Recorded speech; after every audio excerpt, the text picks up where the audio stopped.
நல்ல தகப்பனே, சர்வ வல்லமையுள்ள எங்கள் ஆண்டவரே, இந்த அருமையான நேரத்திற்காக உமக்கு ஸ்தோத்திரம். கிருபையுள்ள கரத்தில் எங்களை தாழ்த்துகிறோம். மகிமையின் தேவன் இம்மட்டுமாய் எங்களை நடத்தி கொண்டு வந்த எல்லா தயவுகளுக்காக உமக்கு ஸ்தோத்திரம். ஆண்டவரே, இத்தனை ஆண்டு காலம் இந்த திருச்சபையை நடத்த நீர் கிருபை தந்தீர். நீர் அழைத்தீர், வேறு பிரித்தீர், ஸ்தாபித்தீர், வேலி அடைத்தீர், பாதுகாத்து கொண்டீர், நடத்தி கொண்டிருக்கிறீர். இன்னும் நீர் வருகிற வரைக்கும் நடத்தப் போகிறீர். ஆண்டவரே, 24 ஆண்டு காலம் இந்த தேவனாய் கர்த்தர் கூட இருந்து நடத்தின தயவுக்காய் ஸ்தோத்திரம்.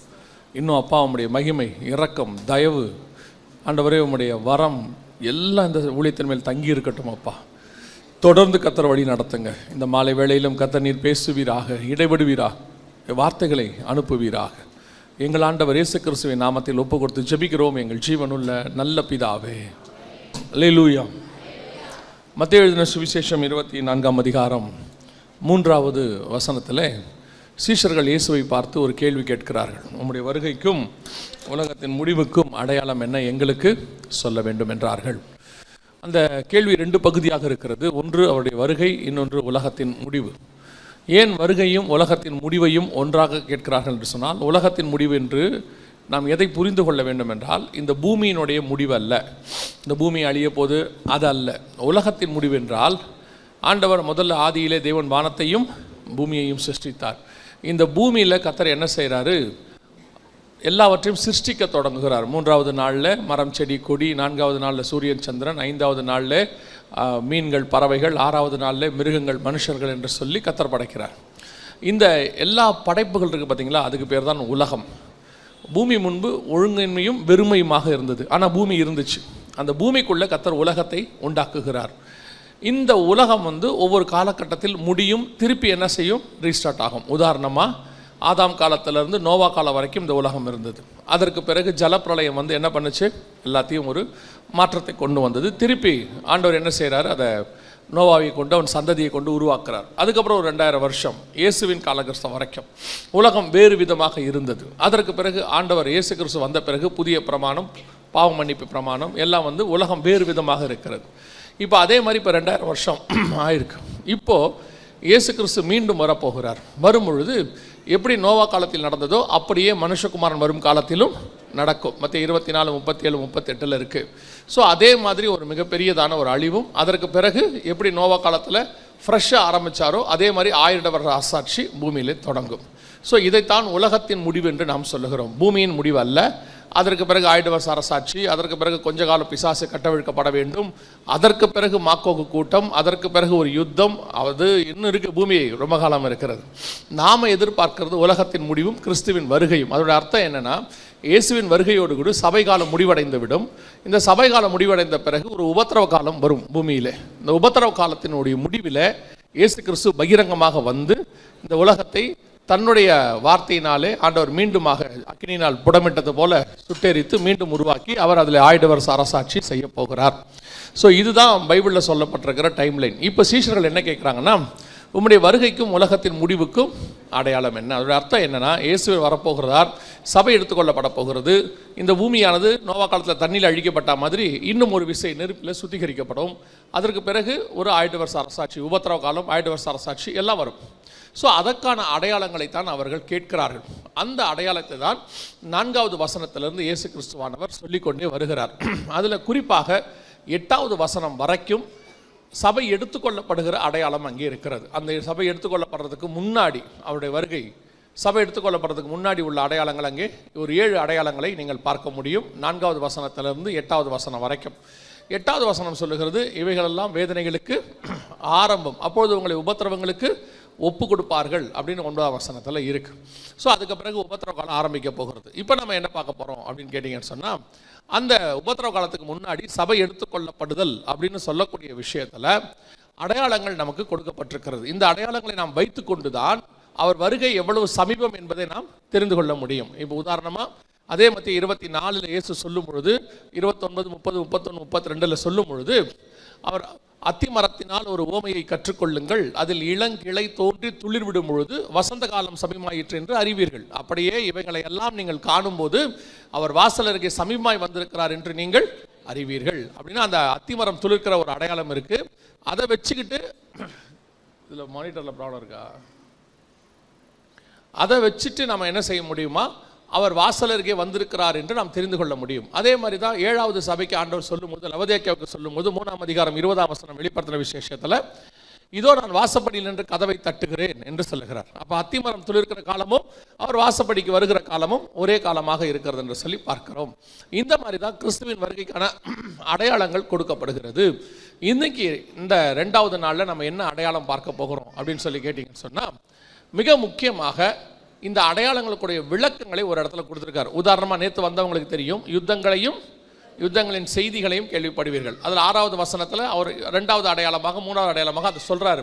யுத்தங்களின் செய்திகளையும், எந்த யுத்தம் எங்கேருந்து வரும், யார் யாருக்கு நடுவில் வரும் என்பது எல்லாவற்றையும் நேற்று தினத்தில் நாம் பார்த்தோம்.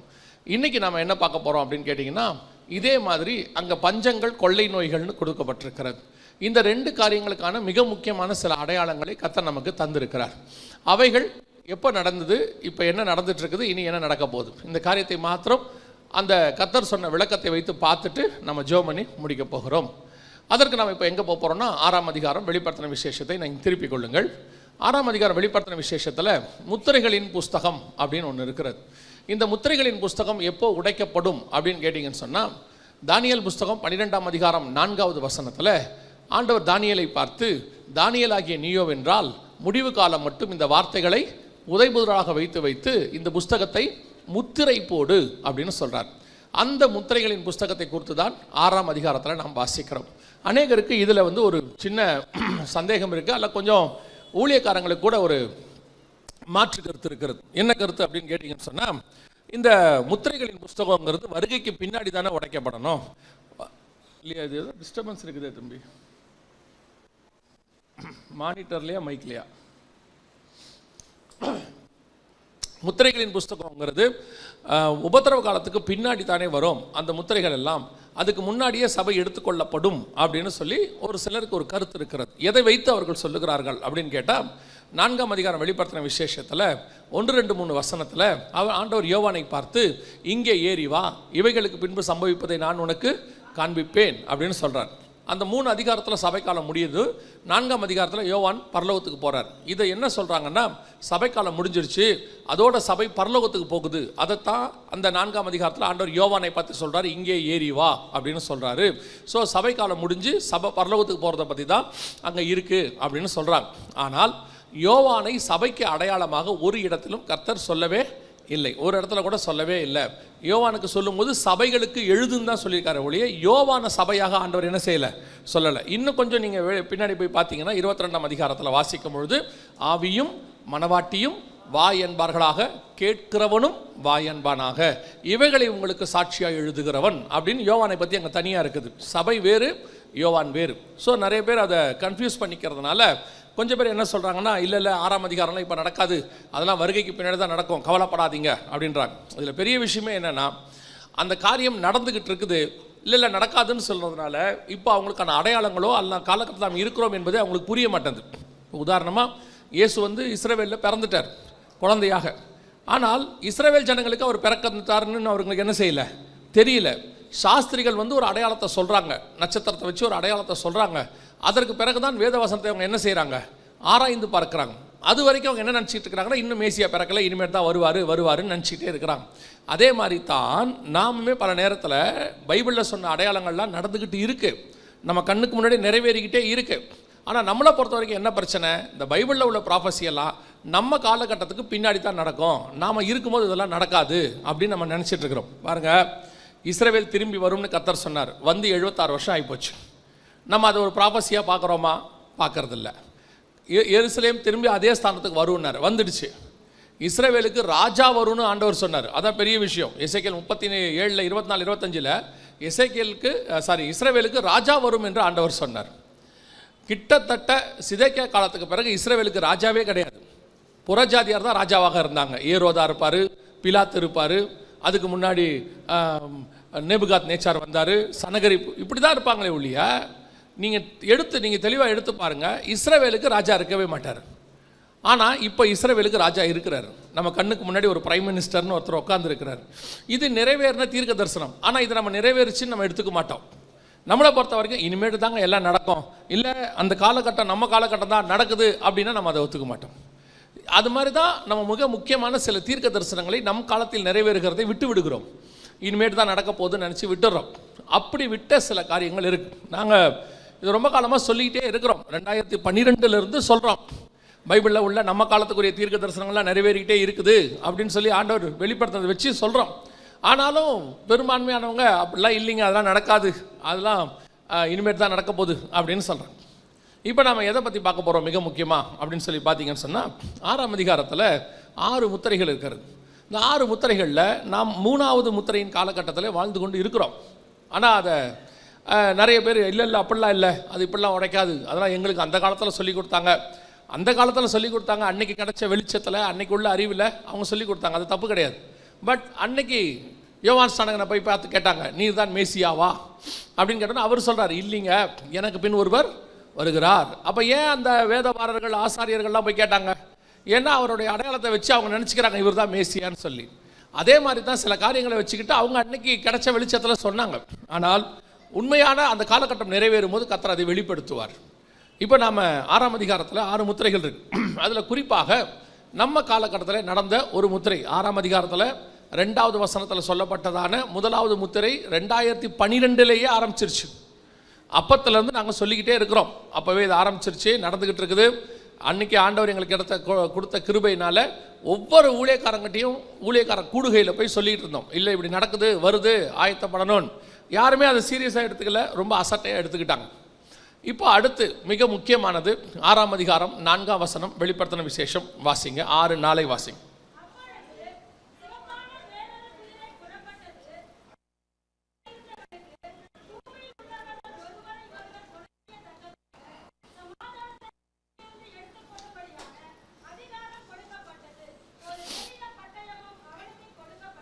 இங்கே 4 வகையான குதிரைகளை குறித்து சொல்லப்பட்டிருக்கு.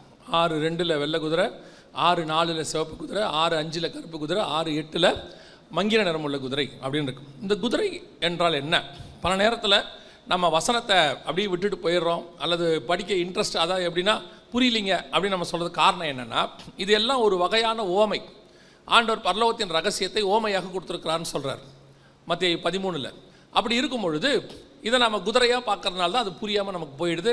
ஏதோ அந்த காலத்து ராஜா காலத்து கதை போல் குதிரையில் ஒருத்தர் வராரு அப்படின்னு நம்ம நினைக்கிறோம். இப்போ அதுக்கான விளக்கம் பைபிளில் இருக்குது, வாசிங்க. சகரியாவின் புஸ்தகம் 6ஆம் அதிகாரம் 5வது வசனத்தை வாசிங்க. சகரியாவின் புஸ்தகம் 6ஆம் அதிகாரம் 5வது வசனம்.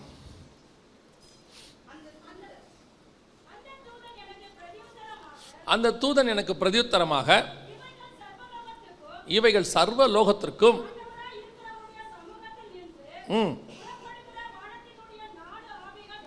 ஏன் அதை நாம் சகரியாவுக்கு போய் பார்க்குறோன்னா, அந்த சகரியாவின் புஸ்தகம் 1 முதல் 4 வசனத்தில் இதே 4 குதிரை அங்கே இருக்கும். நீங்கள் பார்த்தீங்கன்னா வெள்ளை, கருப்பு, சிவப்பு, அப்புறம் புள்ளி புள்ளியான குதிரை அப்படின்னு 4 இருக்கும். இந்த குதிரைகள் என்ன அப்படின்னு சொல்லி அங்கே கேட்குறாங்க. கேட்கும்போது அதற்கு அந்த தூதன் என்ன பதில் கொடுக்குறாருன்னா, இந்த 4ம் 4 ஆவிகள், கர்த்தருடைய சித்தத்தை பூமியிலே செய்யக்கூடியது. திருப்பி கீழே போய் அப்படியே பார்த்தீங்கன்னா, கருப்பு குதிரை வட தேசத்தில் அவருடைய காரியத்தை செய்து அவருக்கு மனசாந்தியை கொண்டு வந்தது அப்படின்னு சொல்லி அங்கே சொல்லப்பட்டிருக்கிறது. அப்படின்னா இந்த கர்த்தருடையதான திட்டத்தை பூமியில் செய்யக்கூடாது. இன்றைக்கி நம்ம பார்க்குறோம்ல, இப்போ அரசாங்கம் ஒரு சட்டம் போடுறாங்கன்னா அதை கீழே உள்ள மந்திரி என்ன செய்வார், அதை கொண்டு வருவார். அதை அவருக்கு கீழே உள்ள அதிகாரிகிட்ட கொடுப்பார். அந்த அதிகாரி என்ன செய்வார், அதுக்கு கீழே இருக்க ஊழியர்கள்ட்ட கொடுத்து அதை கொண்டு ஜனங்களுக்கு சேர்ப்பாங்க. இதுதான் ஒரு புரோட்டோகால், ப்ரொசீஜர்னு சொல்கிறோம். இதெல்லாம் எங்கேருந்து எடுத்தாங்கன்னா, அந்த காலத்தில் ராஜாக்கள் எந்த காலத்தில் இருந்துன்னா பைபிளில் இருந்தால் இதெல்லாம் எடுக்கப்பட்டது. பைபிளில் ஆண்டவர் இந்த புரோட்டோக்காலை ஃபாலோ பண்ணுறார். தனக்கு கீழே நிறைய தூதர்களை வச்சிருக்கிறாராமா. அதில் மெசேஜ் கொடுக்குற தூதன் ஒருத்தர் இருக்கிறான். அவன் மரியாளுக்கிட்ட மெசேஜ் கொடுப்பான், சகரியா கிட்ட மெசேஜ் கொடுப்பான். அதே மாதிரி யுத்தம் பண்ணுறதுக்கு ஒரு தூதனை வச்சிருக்கிறாராமா. அவன் யுத்தம் பண்ணுவான். 20ஆம் அதிகாரம் வெளிப்படுத்தின விசேஷத்தில் துதிக்கிறதுக்கு ஆண்டவர் என்ன பண்ணிக்கிறான், தூதர் வச்சுக்கார். சங்கார தூதன் ஒன்று வச்சிருக்கிறார். காற்றுக்கு அதிபதினு ஒருத்தனை வச்சிருக்கிறார். ஒவ்வொன்றத்தையும் ஆண்டவர் சிருஷ்டித்து அதை ஒருத்தன் கையில் என்ன பண்ணி வச்சிருக்கிறாரு, அதுக்கு ஒரு இன்சார்ஜ் உருவாக்கினார். இதைத்தான் இன்னைக்கு நம்ம ஃபாலோ பண்ணிட்டு இருக்கோம். புரோட்டோகால் நம்ம ஃபாலோ பண்ணிட்டு இருக்கிறோம். இதெல்லாம் பைபிளில் ஏறக்குறைய 4000 வருஷத்துக்கு முன்னாடி உள்ளதான விஷயம். ஸோ இப்போ 4ம் 4 ஆவிகள் என்று வேதம் சொல்லுகிறது. அதில் இப்போ நம்ம பார்க்கறது 6ஆம் அதிகாரம் 4வது வசனத்திலிருந்து பார்த்துக்கிட்டு இருக்கிறோம். இந்த குதிரையை குறித்து, இந்த ஆவியை குறித்து இது என்ன செய்யும் அப்படின்னு கேட்டிங்கன்னா, வசனம் சொல்லுது, இதை நான் பின்பு வேறொரு குதிரையை கண்டேன், சிவப்பு குதிரையை கண்டேன். அதன் மேல் ஏறி இருந்தவன் பூமியில் உள்ளவர்கள் ஒருவரை ஒருவர் கொலை செய்யத்தக்கதாக பூமியிலிருந்து சமாதானத்தை எடுத்து போடும்படியான அதிகாரம் கொடுக்கப்பட்டது. அவனுக்கு ஒரு பெரிய பட்டயமும் கொடுக்கப்பட்டது. இது எதை பற்றின விளக்கம், இது எதை சொல்லுது அப்படின்னு கேட்டிங்கன்னு சொன்னால், அந்த பெரிய பட்டயம், ஒரு தூதன் கையில் பட்டயம் இருக்கிறது என்று சொன்னால் என்ன அர்த்தம்? அங்கே வசனம் சொல்லுது, அவனுக்கு ஒரு பெரிய பட்டயம் கொடுக்கப்பட்டது அப்படின்னு. அப்படின்னா அந்த பட்டயம் என்பது எதை குறிக்கிறது அப்படின்னா, வாசிங்க 1 நாளாகமத்தின் புஸ்தகம் 21ஆம் அதிகாரம் 12வது வசனத்தை வாசிங்க. 1 நாளாகமம் 21:12 வாசிங்க.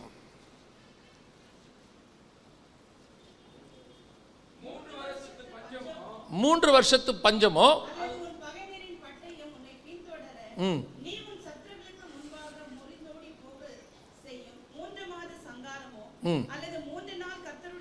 நல்லா கவனிங்க. 3 நாள் கர்த்தருடைய தூதன்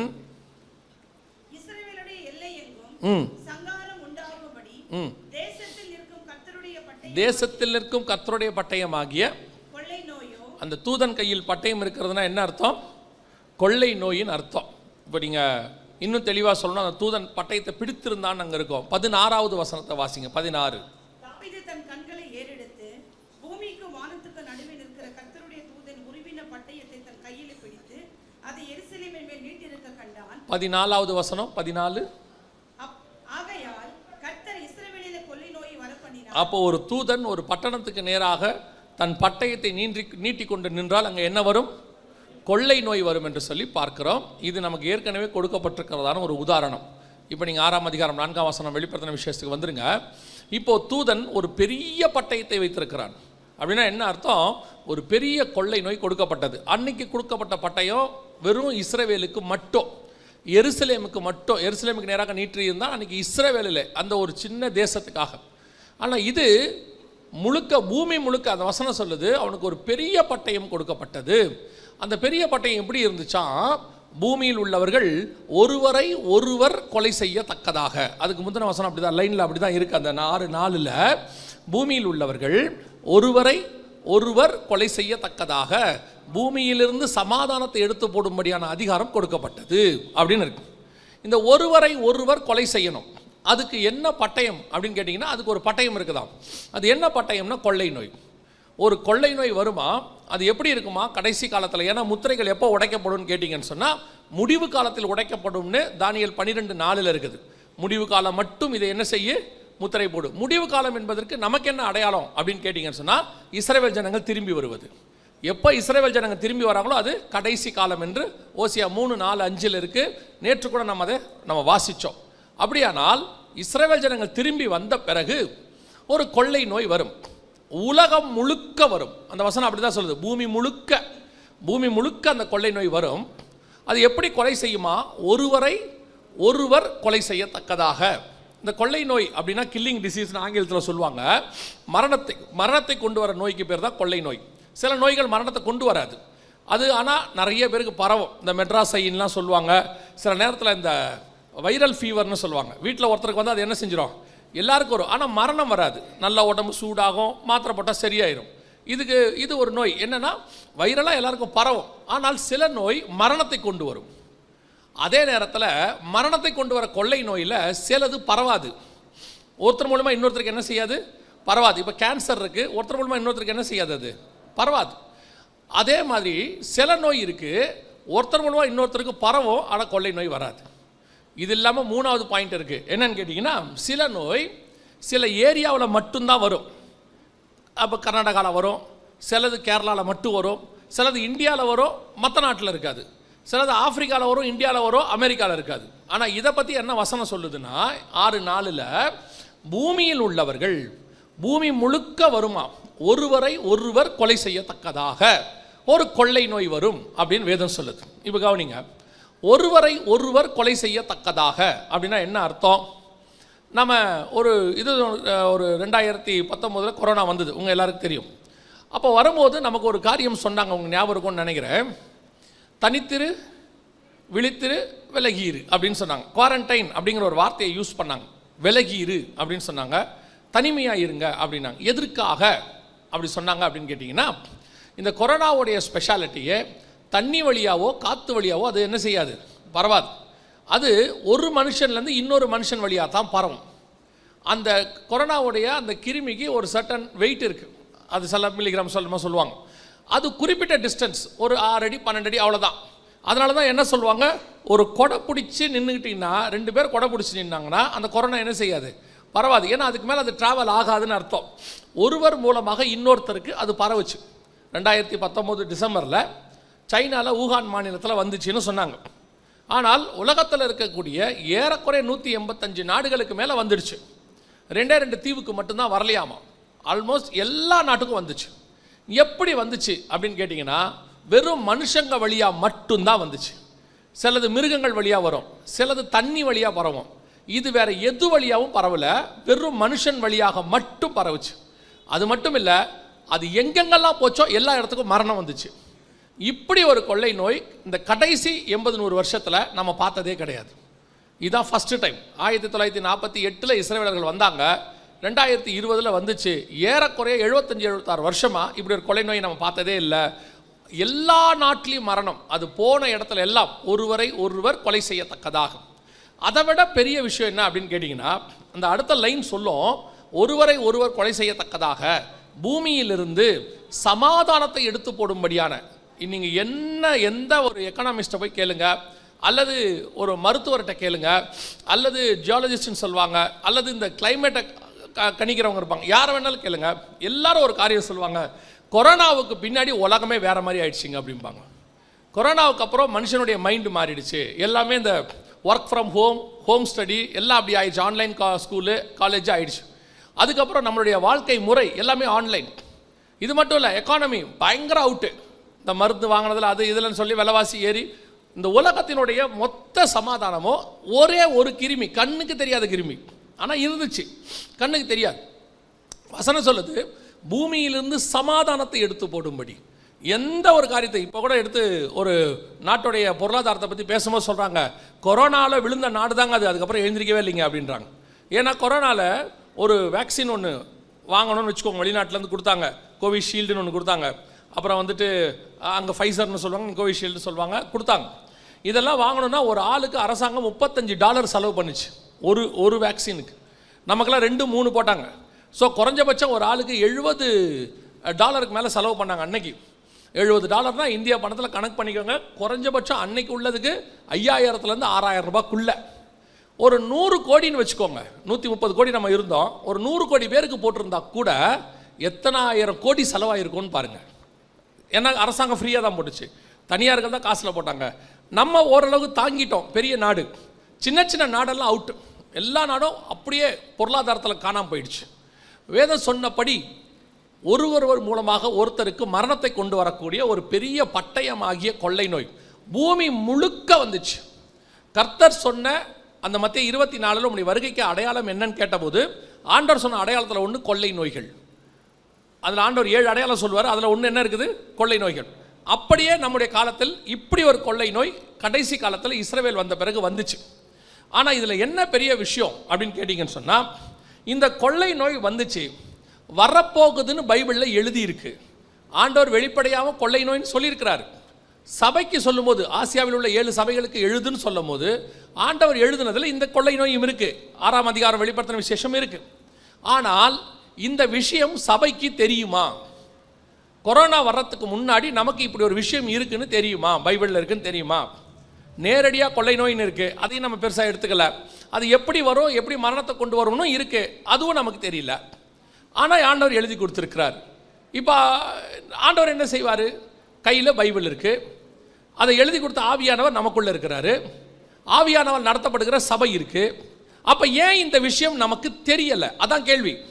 இப்போ என்ன நம்ம சொல்கிறோம், இந்த விஷயம் எங்களுக்கு யார் சொல்வா, எங்களுக்கு எப்படி தெரியும், இது முன்னாடியே வரும்னு எப்படி தெரியும்? அப்போ ஆண்டவர் எழுதி கொடுத்தாரு, எதுக்கு எழுதி கொடுத்தாரு? இப்போது உலகத்துக்கும் சபைக்கும் என்ன வித்தியாசம் இருந்துச்சு? கொரோனா நேரத்தில் சினிமா தேட்டர் மூடினாங்க, சபையும் மூடியாச்சு. அப்புறம் வந்துட்டு ஸ்கூல் மூடினாங்க, ஷாப்பிங் மால் மூடினாங்க, சபையும் மூடியாச்சு. ஸோ எல்லார மாதிரி நம்மளும் என்ன செஞ்சிட்டோம், மூடிட்டோம். இல்லைங்க, அரசாங்கம் சொன்னாங்க மூடணும், ரைட், ஓகே, அது அரசாங்கத்துக்கு கட்டுப்பட்டோன்னு வச்சுக்கோங்களேன். உலகத்தானுக்கு வந்த எல்லாம் நமக்கு வந்துச்சுல்ல கொரோனாவில், அவங்களுக்கு வந்த மரணம் இங்கே வந்துச்சுல்ல, அவங்களுக்கு வந்த பயம் உங்களுக்கு வந்துச்சுல்ல, அவங்களுக்கு வந்த பொருளாதார வீழ்ச்சி உங்களுக்கு வந்துச்சுல்ல.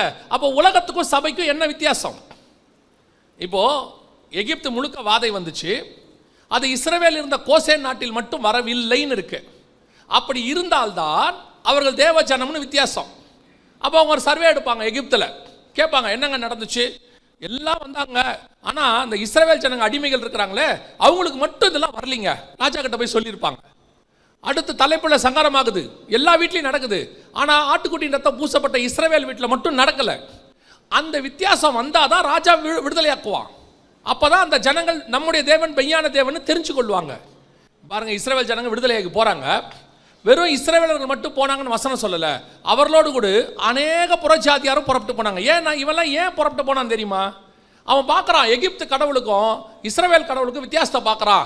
எகிப்து கடவுள் காப்பாத்தல, ஆனா இஸ்ரவேல் கடவுள் அவங்களை காப்பாத்திருச்சு. இந்த கடவுள் தான் மெய்யான கடவுள்னு கூட போயிட்டான். அந்த வித்தியாசம் சபையில இருந்திருக்கணுமா இல்லையா? இன்னைக்கு நம்மளை பத்தினதான வித்தியாசம், சபையை பத்தினதான ஒரு வைராக்கியம் உலகத்துக்கு வந்திருக்கணும்ல.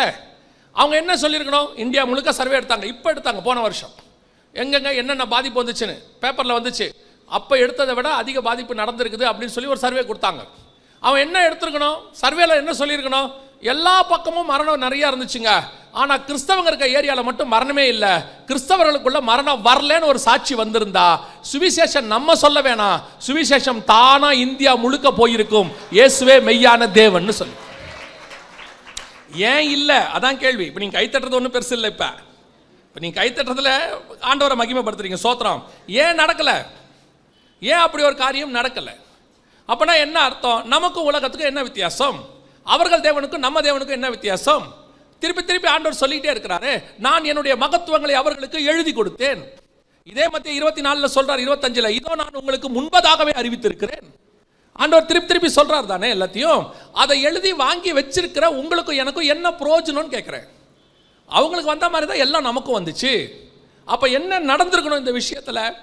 இப்போ இந்த வசனத்தை நீங்களே படிச்சிருந்துருக்கணும், இந்த வசனத்தை சபை உங்களுக்கு போதிச்சிருந்துருக்கணும். அது எப்படிங்க? அதுக்கெல்லாம் ரொம்ப படிச்சிருக்கணும், ரொம்ப படித்து அதெல்லாம் பைபிள் காலேஜ் போய் அதுவும் வெளிப்படுத்தின விசேஷம் படிக்கணும்னா அப்படின்னு நீங்கள்லாம் சொல்லிடக்கூடாதுன்றதுக்கு தான் இயேசு காலத்தில் மிகச்சிறந்த அறிவாளிகள்லாம் இருந்தாங்க.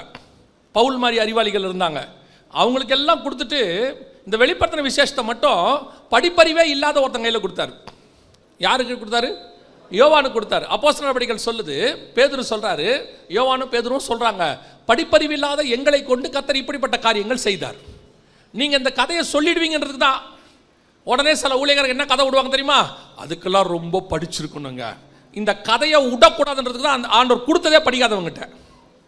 அவங்ககிட்ட கொடுத்துட்டு சொல்றாரு, இந்த வேதத்தை புரிஞ்சிக்கிறதுக்கு, வெளிப்பாடு பெற்றுக்கொள்வதற்கு தேவை படிப்பறிவு அல்ல, தேவை ஆவியின் அறிவு. ஆவியானவர் உனக்குள்ளே நிறைவாய் இருந்தால் அவர் வெளிப்படுத்த வல்லமை உள்ளவர்.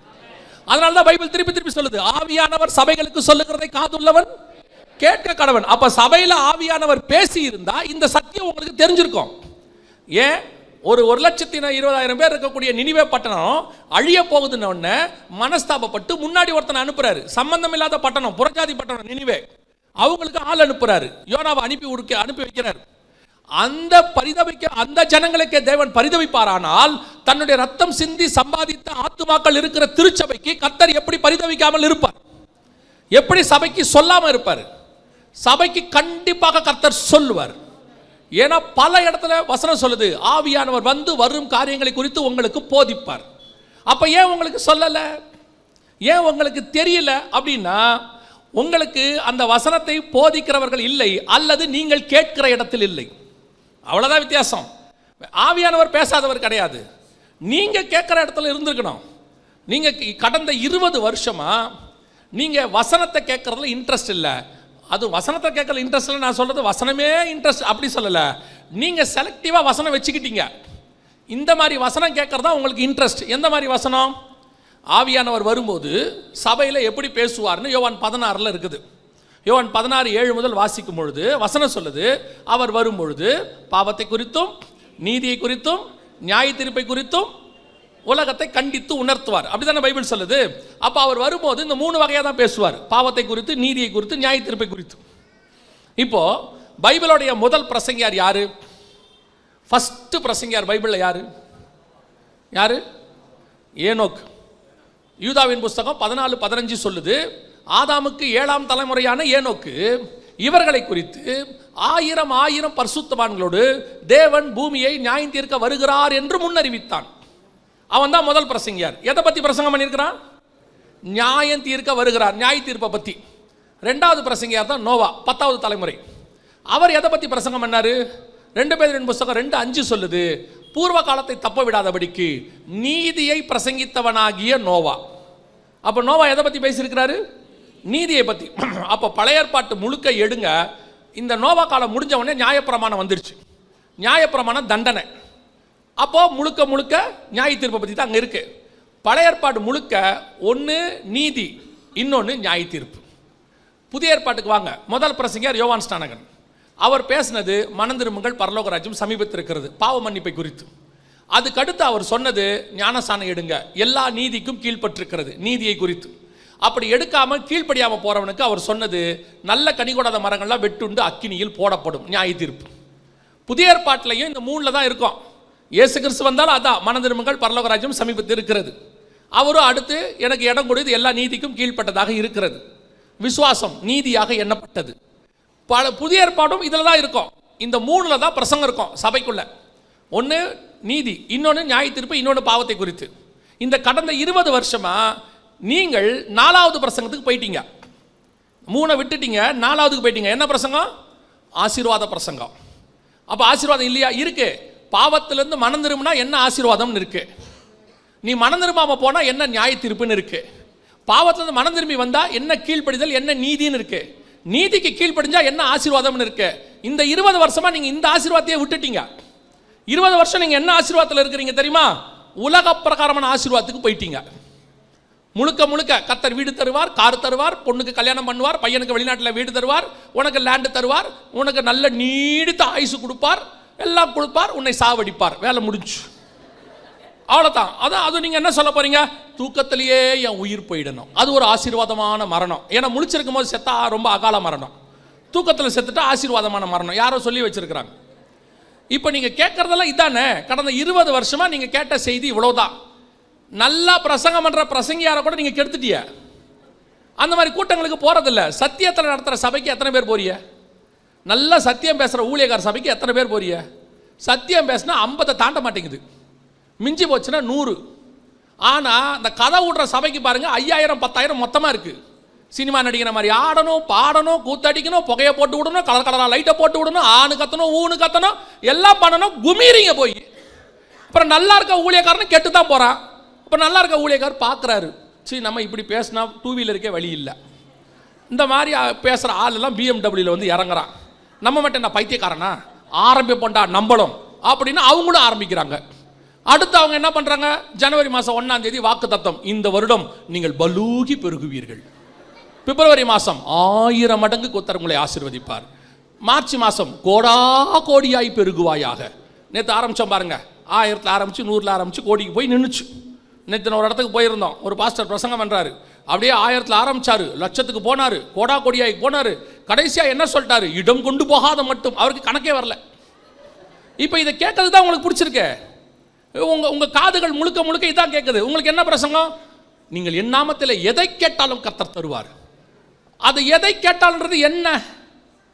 அதை விட்டுட்டீங்க. கீழானவைகள் அல்ல மேலானவைகளை நாடுங்கள், பொல்லாதலாகிய நீங்கள் உங்கள் பிள்ளைகளுக்கு நல்ல ஈவுகளை கொடுக்கும் போது பரலோகத்தின் பிதா கொடுப்பது அதிக நிச்சயம் அல்லவா? எதை பற்றி? பரிசுத்தாவியை பற்றி. நீங்கள் அந்த பரிசுத்தாவின்றதை தூக்கிட்டீங்க. பரலோகத்தின் பிதா கொடுப்பது அதிக நிச்சயம் அல்லவா? என்ன கொடுப்பார்? வீடு கொடுப்பார். இந்த வருஷம் ஆண்டவர் காட்டியிருக்கார், 2 ஃப்ளோர் காட்டியிருக்கார். இருக்கிறதே வீட்டில் 2 பேர். எதுக்கு உங்களுக்கு 2 ஃப்ளோரு? ஒரு ஃப்ளோரில் இருந்துட்டு இன்னொரு ஃப்ளோரில் வாடகைக்கு விடுறதுக்கு. அவனுக்கு வாடகைக்கே வீடு கிடைக்கல, உங்களுக்கு வாடகைக்கு விடுறதுக்கு வீடு. அதுலேயும் ஆண்டவர் இப்போ எப்படி சொல்கிறாராமா? கார் என்கிட்ட கேட்கும் போது கலரையும் நீயே சொல்லிடு. ஏன்னா ஆண்டவருக்கு கலர் பிளைண்ட்னஸ், கலர் தெரியாதவருக்கு. கலரையும் என்ன செஞ்சிரு? நீயே சொல்லிடு. என்ன கார் வேணும், என்ன கலர் வேணும். இன்னைக்கு உங்களை இப்படி பேசி பேசி பேச அப்படி பேசினா தான் நீங்களும் கேட்குறீங்க. நல்லா பிரசங்கம் பண்ணி நல்லா இருந்துச்சு சபை. ஒரு 30 வருஷத்துக்கு முன்னாடி வரைக்கும் சபைகள் சத்தியத்துக்குள்ளே தான் இருந்துச்சு. சத்தியத்தை பேசுகிற சபைக்குள்ளே நீங்கள் போக மாட்டேங்கிறீங்க. உங்களுக்கு ஏதாவது சொல்லணும். பரலோகத்தில் உங்கள் வீடை கட்டி கொண்டிருக்கிறதை நான் பார்க்கிறேன். எப்படி சொல்கிறீங்க பிரதர்? இன்னைக்கு செங்கல் போகுது, போய்கிட்டே இருக்கு. உங்களுக்கு அதுதான் இப்போ எப்படி இருக்கு? அப்பா நம்ம வீடை கட்ட ஆரம்பிச்சிட்டாரு, சோத்திரம் சோத்திரம். அடுத்து அவர் சொல்றாரு, நம்ம ஊழியத்துக்கு 2500 ரூபா கொடுத்தீங்கன்னா 5 லட்ச ரூபாய் வீடு கட்டுவார் மேலே. நீங்கள் இன்வெஸ்ட்மெண்ட் பண்ண ஆரம்பிச்சிட்டீங்க, 2500 ரூபாய் போட்டு 5 லட்ச ரூபாய் எடுக்கிறியா? இதுதான் உங்களுக்கு கேட்கறதுக்கும் நல்லா இருக்கு. பரலோகத்தில் உங்களுக்கு வீடு கட்டுறாரு, பரலோகத்தில் உங்கள் பேரை எழுதி ஒரு பாக்ஸில் வச்சிருக்கிறாரு. அப்போ ஒருத்தர் சொன்னார், அப்படியே போயிட்டே இருந்தேன், பார்த்தா தங்கத்தில் ஒரு வீடு இருக்குது, வாசலில் கேட்டில் உங்கள் பேர் எழுதி வச்சிருக்கிறாங்க பிரதர். ஏன் வாசலில் போர்டு போட்டு வச்சிருக்கிறாங்க? வேற எவனும் எடுத்துருவானா? தங்கத்தில் எதுக்கு போர்டு? நீங்கள் இருக்கீங்க பாருங்க. இப்படி இதே ஒருத்தர் போன மாதத்துக்கு முந்தின மாதம் ஒருத்தர் பரலோகத்தில் ஒரு ஸ்கொயர் ஃபீட் 8000 ரூபாயாமா ஆன்லைனில் இருக்கு. அதையும் கிட்டத்தட்ட 10,000 பேருக்கு மேலே வாங்கியிருக்கான். 10,000 பேருக்கு மேலே. இவர் இடம் பத்தல, கூட்டம் உட்காந்துருக்கு, ஒரு பெரிய இடம்னு கேட்டா இந்த பாஸ்டருக்கு எப்போ பார்த்தாலும் இதே வேலை தான், சர்ச்சில் இடம் பத்தலைங்கிறாரு. அது உங்களுக்கு கஷ்டமாக இருக்கு. ஆனால் பரலோகத்தில் இடம் வாங்கி கொடுக்குறேன்னா உடனே ரியல் எஸ்டேட் வேலையில் இறங்கிடுறீங்க. நீங்கள் கடந்த 20 வருஷமா 25 வருஷமா ஆசீர்வாதம் ஆசீர்வாதம் ஆசீர்வாதம் ஓடுனீங்க. வசனத்தை பிடிச்சிக்கிட்டீங்க. இந்த பைபிள் ஆண்டவர் ஓமையை சொல்வார். ஒரு ஸ்திரீயானவள் ராஜாவை பார்த்து என்ன பண்ணாலாம்? வருந்தி கேட்டுக்கொண்டே இருந்தால். ராஜா பார்த்தான், சரி கொடுத்து தொலை. ரொம்ப நாளாக அந்த அம்மா கேட்குது. அதே மாதிரி தான் நீங்களும், ஆண்டவரே எனக்கு எப்படியாவது ஒரு வீடு கொடுங்க. அதில் வேற கேட்கும் போது ஒழுங்காகவும் கேட்க மாட்டீங்க. சாகரத்துக்குள்ள சொந்த வீட்டில் சாகணும். சரி ஓகே கொடுத்துட்டாரு, மறுநாள் செத்துட்டீங்க, ஓகேவா? சாகரத்துக்குள்ள தானே கேட்டீங்க. கிரக பிரவேசம் அந்த பிரதிஷ்டை முடிஞ்சு மறுநாள் காலையில் புட்டுக்கிட்டா ஓகேவா உங்களுக்கு? அதுலேயும் ஒத்துக்க மாட்டிய. நீடித்த ஆயுசு அதில் வாழ்ந்து பேர பிள்ளைகளெல்லாம் பார்த்துட்டு தான் போவிய. அப்படி கேட்கவும் தெரியல உங்களுக்கு. இப்போ நீங்கள் என்ன பண்ணீங்க? வருந்தி கேட்டீங்க 20 வருஷம். வீடு கொடுங்க ஆண்டவரே, காரு கொடுங்க ஆண்டவரே, பையனுக்கு வெளிநாட்டில் வேலை கொடுங்க ஆண்டவரே, பொண்ணுக்கு டாக்டர் மாப்பிள்ளை கொடுங்க. ஆண்டவர் எல்லாத்தையும் கொடுத்தாரு. ஏன்னா அவர் நாமத்தில் கேட்டால் என்ன செய்யணும்? கொடுக்கணும். அது ஃபார்முலா கொடுத்துட்டார். 20 வருஷமா எல்லாத்தையும் வாங்கினீங்க. இதோ கொரோனா வந்துச்சு, இந்த வசனம் வந்துச்சு. உங்களுக்கு இந்த வசனமே என்னன்னு தெரியாது. ஏன் கொரோனா வந்துச்சுன்னு தெரியாது. கொரோனா வந்தபோது என்ன பண்ணணும்னு தெரியாது. வந்துச்சு. கர்த்தர் கொடுத்த எல்லா ஆசீர்வாதமும் உங்ககிட்ட இருந்துச்சு. காசு வச்சுருந்தீங்க, நகை வச்சுருந்தீங்க, வீடு வச்சுருந்தீங்க, கார் வச்சுருந்தீங்க. ஆனால் ஐசியூவில் ஒரு பெட்டு கிடச்சிதா? இவ்வளவு இருந்துச்சே, உங்களை காப்பாத்துச்சா? ஆக்சிஜன் கிடச்சிதா? ஒரு சிலிண்டர் ஆக்சிஜன் 300 ரூபாய் தான். ஆனால் ஆக்சிஜன் கிடச்சிச்சா? கிடைக்கல. அப்போ உங்களுக்கு தெரிஞ்சிருக்கணும் எது உண்மையான ஆசீர்வாதம் என்று. இவ்வளத்தையும் வச்சுக்கிட்டு பணக்காரன் ரோட்டில் காரை திறந்து போட்டு படுத்து கிடந்தான். ஒரு சிலிண்டருக்காக, ஒரு ஐசியூ பெட்டுக்காக. ஒரு ஹாஸ்பிட்டலில் பெட் இல்லை. அப்போ தெரியணும் இதல்ல வாழ்க்கை. ஜீவனை கொடுக்கிறவர் ஒருவர் இருக்கிறார், ஜீவ சுவாசத்தை ஊதுனவர் ஒருத்தர் இருக்கிறார். அதுதான் உண்மையான ஆசீர்வாதம் உங்களுக்கு தெரிஞ்சிருக்கணும். யோசிச்சு பாருங்க, நம்மகிட்ட அது ஒன்றுமே இல்லை. அவங்கள மாதிரி கோடி கணக்கில் இல்லை, தங்கம் இல்லை, வைரம் இல்லை, வைடூரியம் இல்லை, சொந்த வீடு இல்லை, ஒன்றுமே இல்லை. ஆனால் கொரோனாவில் கர்த்தருடைய கிருபை நம்மோடு கூட இருந்தது. கர்த்தர் பாதுகாத்து கொண்டு வந்து உட்கார வச்சுட்டார். அப்போ இந்த கொள்ளை நோய் வந்துச்சு இல்லை, உங்களுக்கு ஏன் அது தெரியாமல் போச்சு? அதுதான் திருப்பியும் கேள்வி. ஏன் தெரியலனா, 20 வருஷமா ஆவியானவர் உங்ககிட்ட இந்த விஷயத்தை பேசவே இல்லை, நீங்கள் கேட்கவே தயாராக இல்லை. நீங்கள் இதை கேட்க தயாராக இருந்திருந்தா வரும் கோபத்துக்கு தப்பித்துக்கொள்ள வழி சொல்லி கொடுத்துருப்பாரு, என்ன பண்ணணும்னு சொல்லி கொடுத்துருப்பாரு. இப்போ பாருங்க, இது 2000 வருஷத்துக்கு முன்னாடி ஆண்டவர் எழுதி கொடுத்தது. நீங்கள் படிக்கல, விட்டுட்டிய. அடுத்து நீங்கள் சொல்லுவீங்க காந்தாக மந்திரி மாதிரி, அறிவிக்கிறவன் இல்லாவிட்டால் நான் எப்படி தெரிந்து கொள்வேன் அப்படிம்பீங்க. சரி ஓகே, ரைட்டு. இப்போ இதை பாருங்க, இது 2018 வந்தது. நோய் ஒன்று பரவும். வரலாற்றில் இதுவரை கண்டிராத மிகப்பெரிய அளவில் உயிரிழப்பை ஏற்படுத்தக்கூடிய நோய் ஒன்று பரவ உள்ளதாக உலக சுகாதார நிறுவனம் எச்சரிக்கை விடுத்துள்ளது. ஜெனீவாவை தலைமையிடமாக கொண்டு இயங்கும் உலக சுகாதார நிறுவனமானது மூத்த ஆராய்ச்சியாளர்களுடன் அவசர ஆலோசனை நடத்தியது. அதில் ஒட்டுமொத்த உலக மக்களின் சுகாதாரத்துக்கு அவசர நிலை ஏற்படும் அளவு புதிய நோய் பரவ இருப்பதாகவும், இதுவரை கண்டிராத அளவுக்கு உயிர் சேதங்களை அந்த நோய் ஏற்படுத்தும் என்றும் எச்சரிக்கை விடுக்கப்பட்டது. இது தொடர்பான ஆராய்ச்சியில் ஈடுபடுமாறு ஆராய்ச்சியாளர்களுக்கு வலியுறுத்தப்பட்டது. இந்த நோய்க்கு டிசீஸ் எக்ஸ் என்று பெயரிடப்பட்டது. இது 2018 உலக சுகாதார மையம் WHO வெளியிட்டதான ஒரு வீடியோ. உலகம் முழுக்க எல்லா நாட்டுக்கும் அனுப்பிவிட்டாங்க. அந்தந்த நாடு அந்தந்த மொழியில் அதை தன் மக்களுக்கு தெரியப்படுத்தினாங்க. நம்ம நாட்டிலையும் எல்லா லாங்குவேஜ்லையும் அனுப்புனாங்க. கன்னடத்தில் கூட இருக்குது. கன்னடத்தில் அனுப்புனாங்க, தமிழில் அனுப்புனாங்க, ஹிந்தியில் இருக்குது, எல்லா லாங்குவேஜிலும் இருக்குது. இது என்னன்னு கேட்டிங்கன்னா, கொரோனா வர்றதுக்கு 1.5 வருஷத்துக்கு முன்னாடி இப்படி ஒன்று வரப்போகுதுன்னு அனௌன்ஸ்மெண்ட். இப்போ நீங்கள் எனக்கு தெரியாது, பைபிள் உள்ளது படிக்கலைன்னு சொல்கிறீங்கல்ல, நம்ம ஆண்டவர் எவ்வளோ நல்லவர் பாருங்கள். கர்த்தர் என்ன பண்ணுவார், ஒன்று தீர்க்கதரிசியை வச்சு தீர்க்க தரிசனம் சொல்லுவார். நீங்கள் கேட்க தயாராக இல்லைன்னா கழுதையை வச்சாவது சொல்லுவார். யாரை வச்சாவது அந்த விஷயத்தை ஆண்டவர் நமக்கு என்ன பண்ணிடுவார், தெரியப்படுத்திடுவார். இப்போ பாருங்கள், சபையில் நீங்கள் கேட்கல, நீங்கள் ஆசீர்வாத செய்திக்கு பின்னாடி போயிட்டீங்களா? இப்போ கர்த்தர் என்ன பண்ணுறாரு, உலகத்தை வச்சு சொல்கிறாரு. நியாயமாக நம்ம தான் உலகத்துக்கு சொல்லியிருக்கணும், பைபிள் இப்படி சொல்லுது, பட் வரப்போது நம்ம தான் சொல்லியிருக்கணும். ஆனால் இங்கே என்ன நடந்துச்சுன்னு கேட்டிங்கன்னா, உலகம் சொல்லுச்சு, WHO சொல்லுச்சு, இப்படி ஒரு கொள்ளை நோய் வரப்போது, கோடிக்கணக்கான ஜனங்க சாக போகிறாங்க. இல்லை, இதுவரைக்கும் வரலாறில் காணாத அளவுக்கு உயிரிழப்பு. அதை விட பெரிய ஆச்சரியம் கேட்டிங்கன்னா, இந்த கொரோனாவுடைய எமர்ஜென்சின்னு சொல்லுவாங்க, அதாவது அவசர நிலை. எவ்வளோ காலம்னு கேட்டிங்கன்னா 3.5 வருஷம். 2019 டிசம்பர்லேருந்து 2023 மே மாதம் வரைக்கும் உலகத்தில் மொத்தமாக அந்த அவசர நிலையை UN அது WHO அதை விளக்குனது எப்போன்னு கேட்டிங்கன்னா 2023 மே. கரெக்டாக 3.5 வருஷம். ஆண்டவர் சொன்ன பைபிள் கணக்கு 3.5 வருஷம். இப்படி ஒரு கொள்ளை நோய் வந்துச்சு. முன்னாடியே கர்த்தர் அனௌன்ஸ் பண்ணார். பத்தாததுக்கு உங்கள் ஊருக்கு நாங்கள் சொல்லியிருக்கிறோம். நாங்கள் சும்மா எந்தெந்த ஏரிக்கு ஆண்டவர் அனுப்புகிறாரோ அப்படி சொல்கிறோம். இதே கர்நாடகாவுக்கு சொல்லியிருக்கிறோம், இங்கே சொல்லியிருக்கிறோம். இந்த வீடியோவை போட்டு காட்டியிருக்கிறோம். எங்களுடைய கடைசி மீட்டிங், லாக்டவுன் நாளைக்கு, இன்றைக்கி லாஸ்ட் கடைசி மீட்டிங் கர்நாடகாவில் தான் நடந்துச்சு. முடிச்சுட்டு நாங்கள் போகிறோம், லாக்டவுன் போட்டாங்க, அவசர அவசரமாக சென்னைக்கு போனோம் நாங்கள். சரி, நான் பைபிளில் சொன்னது தான் நீங்கள் கேட்கல, தெரியாது. நீங்கள் உலக சுகாதார மையம் சொல்லுச்சே, உங்கள் மொழியில் சொல்லுச்சே, ஏன் அதை கேட்கல நீங்கள்? அப்படின்னா நல்லா கவனிச்சு பாருங்க.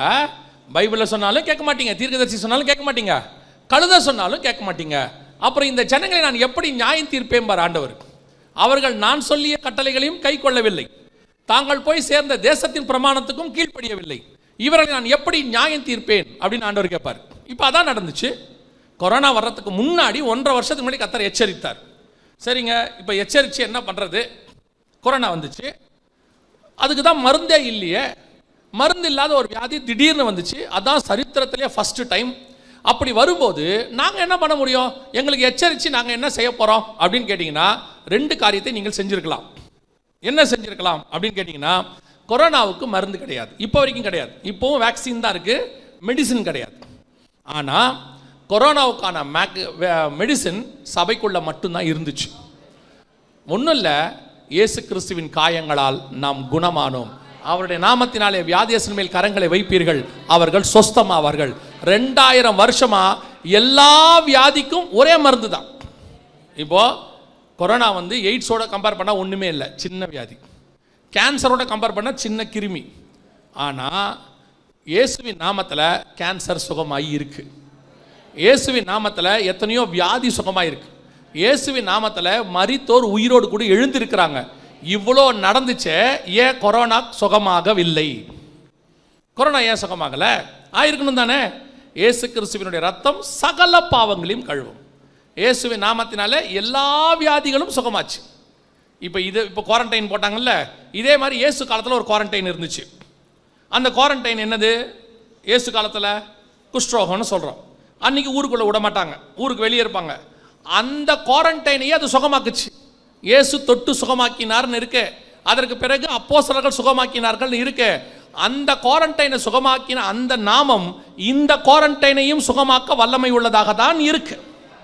2000 வருஷமா சர்ச்சை தானே நடத்தியிருக்கிறோம். சபையில் என்ன சொல்லியிருக்கிறோம்?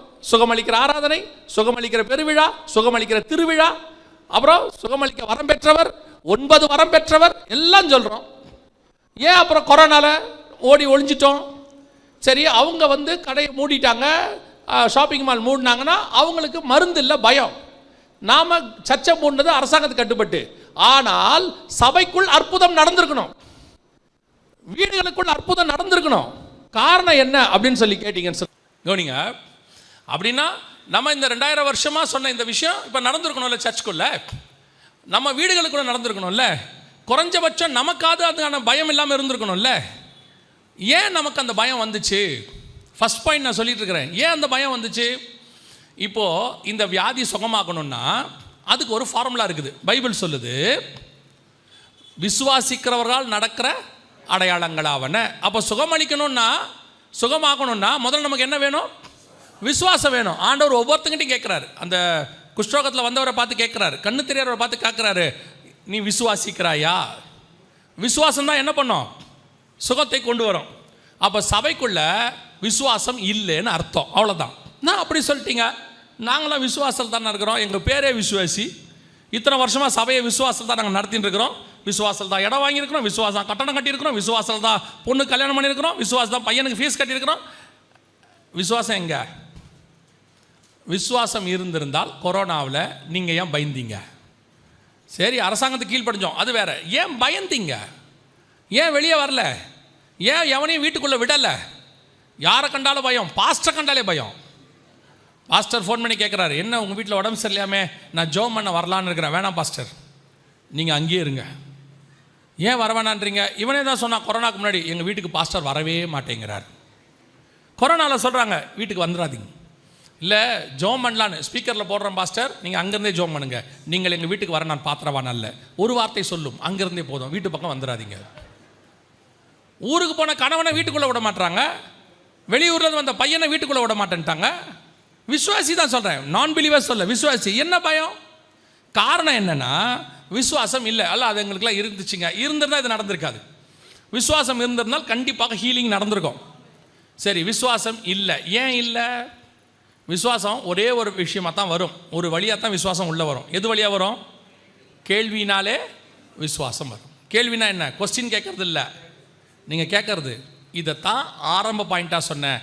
கடந்த 20 வருஷமாக நீங்கள் விசுவாச வார்த்தையை கேட்கவில்லை, ஆசீர்வாத வார்த்தையை கேட்டுவிட்டீர்கள். நீங்கள் கேட்ட ஆசீர்வாதம் உங்களுக்கு கிடைச்சிச்சு, ஆனால் இருக்க வேண்டிய விசுவாசம் இல்லாமல் போயிடுச்சு. அந்த விசுவாசம் இல்லை, சோதனை வரும்போது நிற்க முடியல. ஆசீர்வாதம் இருந்துச்சு, ஆனால் உங்களால் இந்த சோதனையை மேற்கொள்ள முடியல. விசுவாச வார்த்தையை கேட்டு கேட்டு கேட்டு நீங்கள் வளர்ந்துருந்தீங்கன்னா எப்பேற்பட்டதான வியாதி பிசாசு வந்தாலும் நீங்கள் பயப்பட மாட்டீங்க. அந்த காலத்தில் விசுவாசியே எல்லாத்தையும் செஞ்சிடும், வீடுகள் தோறும் எல்லாம் நடக்கும். இப்போ பாருங்க, விசுவாசி இருக்கிறதுலே யார் நல்லா பயப்படுறான்னா விசுவாசி தான். பாஸ்டருக்கு, எல்லா பாஸ்டரும் சரி, அவருக்கு ஒரு ஃபோன் எப்படி வாரத்துக்கு ஒரு நாள் விசுவாசி அடிக்குது, எங்கள் வீட்டில் யாரோ எங்களுக்கு என்னவோ பண்ணிட்டாங்க, படுத்தா தூக்கமே வரமாட்டேங்குது, நைட்டில் ஏதோ கருப்பாக ஒரு உருவம் நிற்கிது. ஏங்க விசுவாசி, நீங்கள் பிசாசை பார்த்து பயப்படணுமா, உங்களை பார்த்து பிசாசு பயப்படணுமா? நியாயமாக பிசாசு யாரை பார்த்து பயப்படணும்? நம்மளை பார்த்து தானே பயப்படணும். இவங்க விசுவாசி பிசாசை பார்த்து பயந்துட்டு இருக்கிறாங்க. அவங்க சொல்கிறாங்க, நைட்டில் லைட் ஆஃப் பண்ணிட்டாங்கன்னா பாத்ரூம் போகிறதுக்கு அப்பா அம்மாவை கூப்பிட்றாங்க, கொஞ்சம் கூட வரீங்களா? ஏன் போக வேண்டியதானே? இல்லை, இருட்டாக இருக்குது. அந்த அளவுக்கு விசுவாசத்தில் வளர்ந்துருக்கிறாங்க இன்னைக்கு. ஆனால் பாடும்போது பாட்டை கேட்கணுமே, சிங்கத்தின் மேலும் நடந்து வலு சர்ப்பத்தையும் நீ மிதிப்பாய், இருளில் நடக்கும் பயங்கரத்திற்கு நான் பொல்லாப்புக்கு அஞ்சிடேன். பொய், எல்லாம் அத்தனையும் பொய். வீட்டுக்குள்ளே போய் அப்படியே தலகாணி கடியில் பைபிளை வச்சு அப்படியே தலகாணியும் பைபிளையும் கட்டி பிடிச்சிட்டு தூக்குது. என்னன்னு கேட்டால் பிசாசு வந்துருமா? வீட்டு வாசலில் ஸ்டிக்கரு, டோரில் ஸ்டிக்கரு, இன்னும் நெத்தியில் ஸ்டிக்கர் ஒட்டிக்கல, அவ்வளோதான். இயேசுவின் ரத்தம் ஜெயம், இயேசுவின் ரத்தம் ஜெயம் எங்கே பார்த்தாலும். இன்னைக்கு கடைசி காலத்தில் ஆசீர்வாதத்தை கேட்டு கேட்டு உங்களை அறியாமலேயே நீங்கள் விசுவாச வாழ்க்கையில் பலகீனப்பட்டு இருக்கிறீர்கள். கர்த்தர் மேலே உங்களுக்கு இப்போ பயம். இப்போ என்ன, எதுக்கு எடுத்தாலும் பயம். ஏதாவது நடக்குமா, ஏதாவது நடக்குமா? நடக்குது. ஏன்னா நீங்கள் பயந்தது உங்களுக்கு நேரிடுகிறது. ரொம்ப கேர்ஃபுல்லாக இருந்து கொள்ளுங்க. இந்த விசுவாசத்தில் மட்டும் நீங்கள் 20 வருஷம் வளர்ந்துருந்தீங்கன்னா, ஒன்று, உங்களுக்கு அது வந்திருக்காது, வந்தாலும் ஹீல் ஆகிருக்கும். 2, உங்களை கொண்டு கர்த்தர் ஒரு பெரிய ஆத்தும அறுவடையை செய்திருப்பார். யோசித்து பாருங்க. ஆந்திராவில் ஒருத்தர் திடீர்னு சொன்னார், கண்ணில் மருந்து ஊற்றினார். நீங்கள் கேள்விப்பட்டிருப்பீங்க, கொரோனா நேரத்தில் கண்ணில் மருந்து ஊற்றினா கொரோனா சுகமாகுதுன்னு சொன்னார். அப்போ டாக்டர்ஸ் எல்லாரும் சொன்னாங்க, அப்படி நடக்காது, அது லங்ஸ் பிரச்சனை, ரெஸ்பிரேட்டரி ப்ராப்ளம், நீங்கள் கண்ணில் ஊற்றினா சரியாகாது, அவர் சும்மா சொல்கிறாருன்னு சொன்னாங்க. ஆனால் அந்த கிராமத்துக்கு மட்டும் அந்த லாக்டவுன் பீரியடில் 5 லட்சம் பேர் போயிருந்தாங்க. 5 லட்சம் பேர். கடைசியில் கவர்மெண்ட்டால் ஒன்றும் பண்ண முடியாமல் போலீஸ் பந்தோபஸ்து போட்டு வரிசையில் ஜனங்களை அனுப்புனாங்க. நல்லா தள்ளி நின்று ஜனங்களை அனுப்புகிறாங்க. காரணம் என்னென்னா, ஜனங்க மருந்து கிடைக்குதுன்னு அப்படி ஓடி குமிஞ்சாங்க. அது சுகமாச்சா இல்லையான்னு தெரியாது. ஆனால் 5 லட்சம் பேர் போனால், ஆனால் நம்முடைய வீட்டில், நம்முடைய ஏரியாவில், நம்முடைய சபையில் ஒரு அற்புதம் நடந்திருக்குமானால் நீங்கள் சொல்லியிருக்கவே வேண்டாம், ஜனங்கள் வரிசை கட்டி சபைக்கு முன்னாடி நின்று இருப்பார்கள். பெரிய ஆத்ம அறுவடை நடந்திருக்கோம். ஆனால் நம்ம தான் மிஸ் பண்ணிட்டோம். ஆனால் ஒரு குரூப் இப்போ அதெல்லாம் நடக்காதுங்க, அப்படிலாம் சும்மா பேசலாம், நீ அப்படியே தான் உட்காந்துருப்ப மண்ணு மாதிரி, உன்னை வச்சு ஒரு பிரோஜனமும் கிடையாது, நிஜம், வேஸ்ட். கர்த்தர் கொடுத்த வல்லமை, கர்த்தர் கொடுத்த மகத்துவம், கர்த்தர் கொடுத்ததான நாமத்தின் வல்லமையை நம்ம வேஸ்ட் பண்ணிட்டோம். நடந்திருந்தா கொரோனா நேரத்தில் மட்டும் ஒரு பெரிய அற்புதத்தை நாம் செய்திருப்போமானால், இயேசுவின் நாமத்தில் நீங்கள் சுவிசேஷமே சொல்ல வேண்டாம், இந்தியா இயேசுவை அறிந்திருக்கோம். இயேசு தாண்டா பெரிய தேவன், மெய்யான தேவன், பாரு கொரோனால சுகத்தை கொடுத்தாருன்னு அவனே சாட்சி சொல்லியிருப்பான். கூரையை பிச்சுக்கிட்டு 4 பேர் உள்ளே இறக்கியிருப்பான் ஆளை. ஆனால் பல இடங்களில் நடந்துச்சு, சில சபைகளில் அற்புதங்கள் நடந்துச்சு. ஆம்புலன்ஸில் கூட்டு போனவங்கள ஜெபம் பண்ணி பாஸ்டர் வெளியே கூட்டு வந்தார்.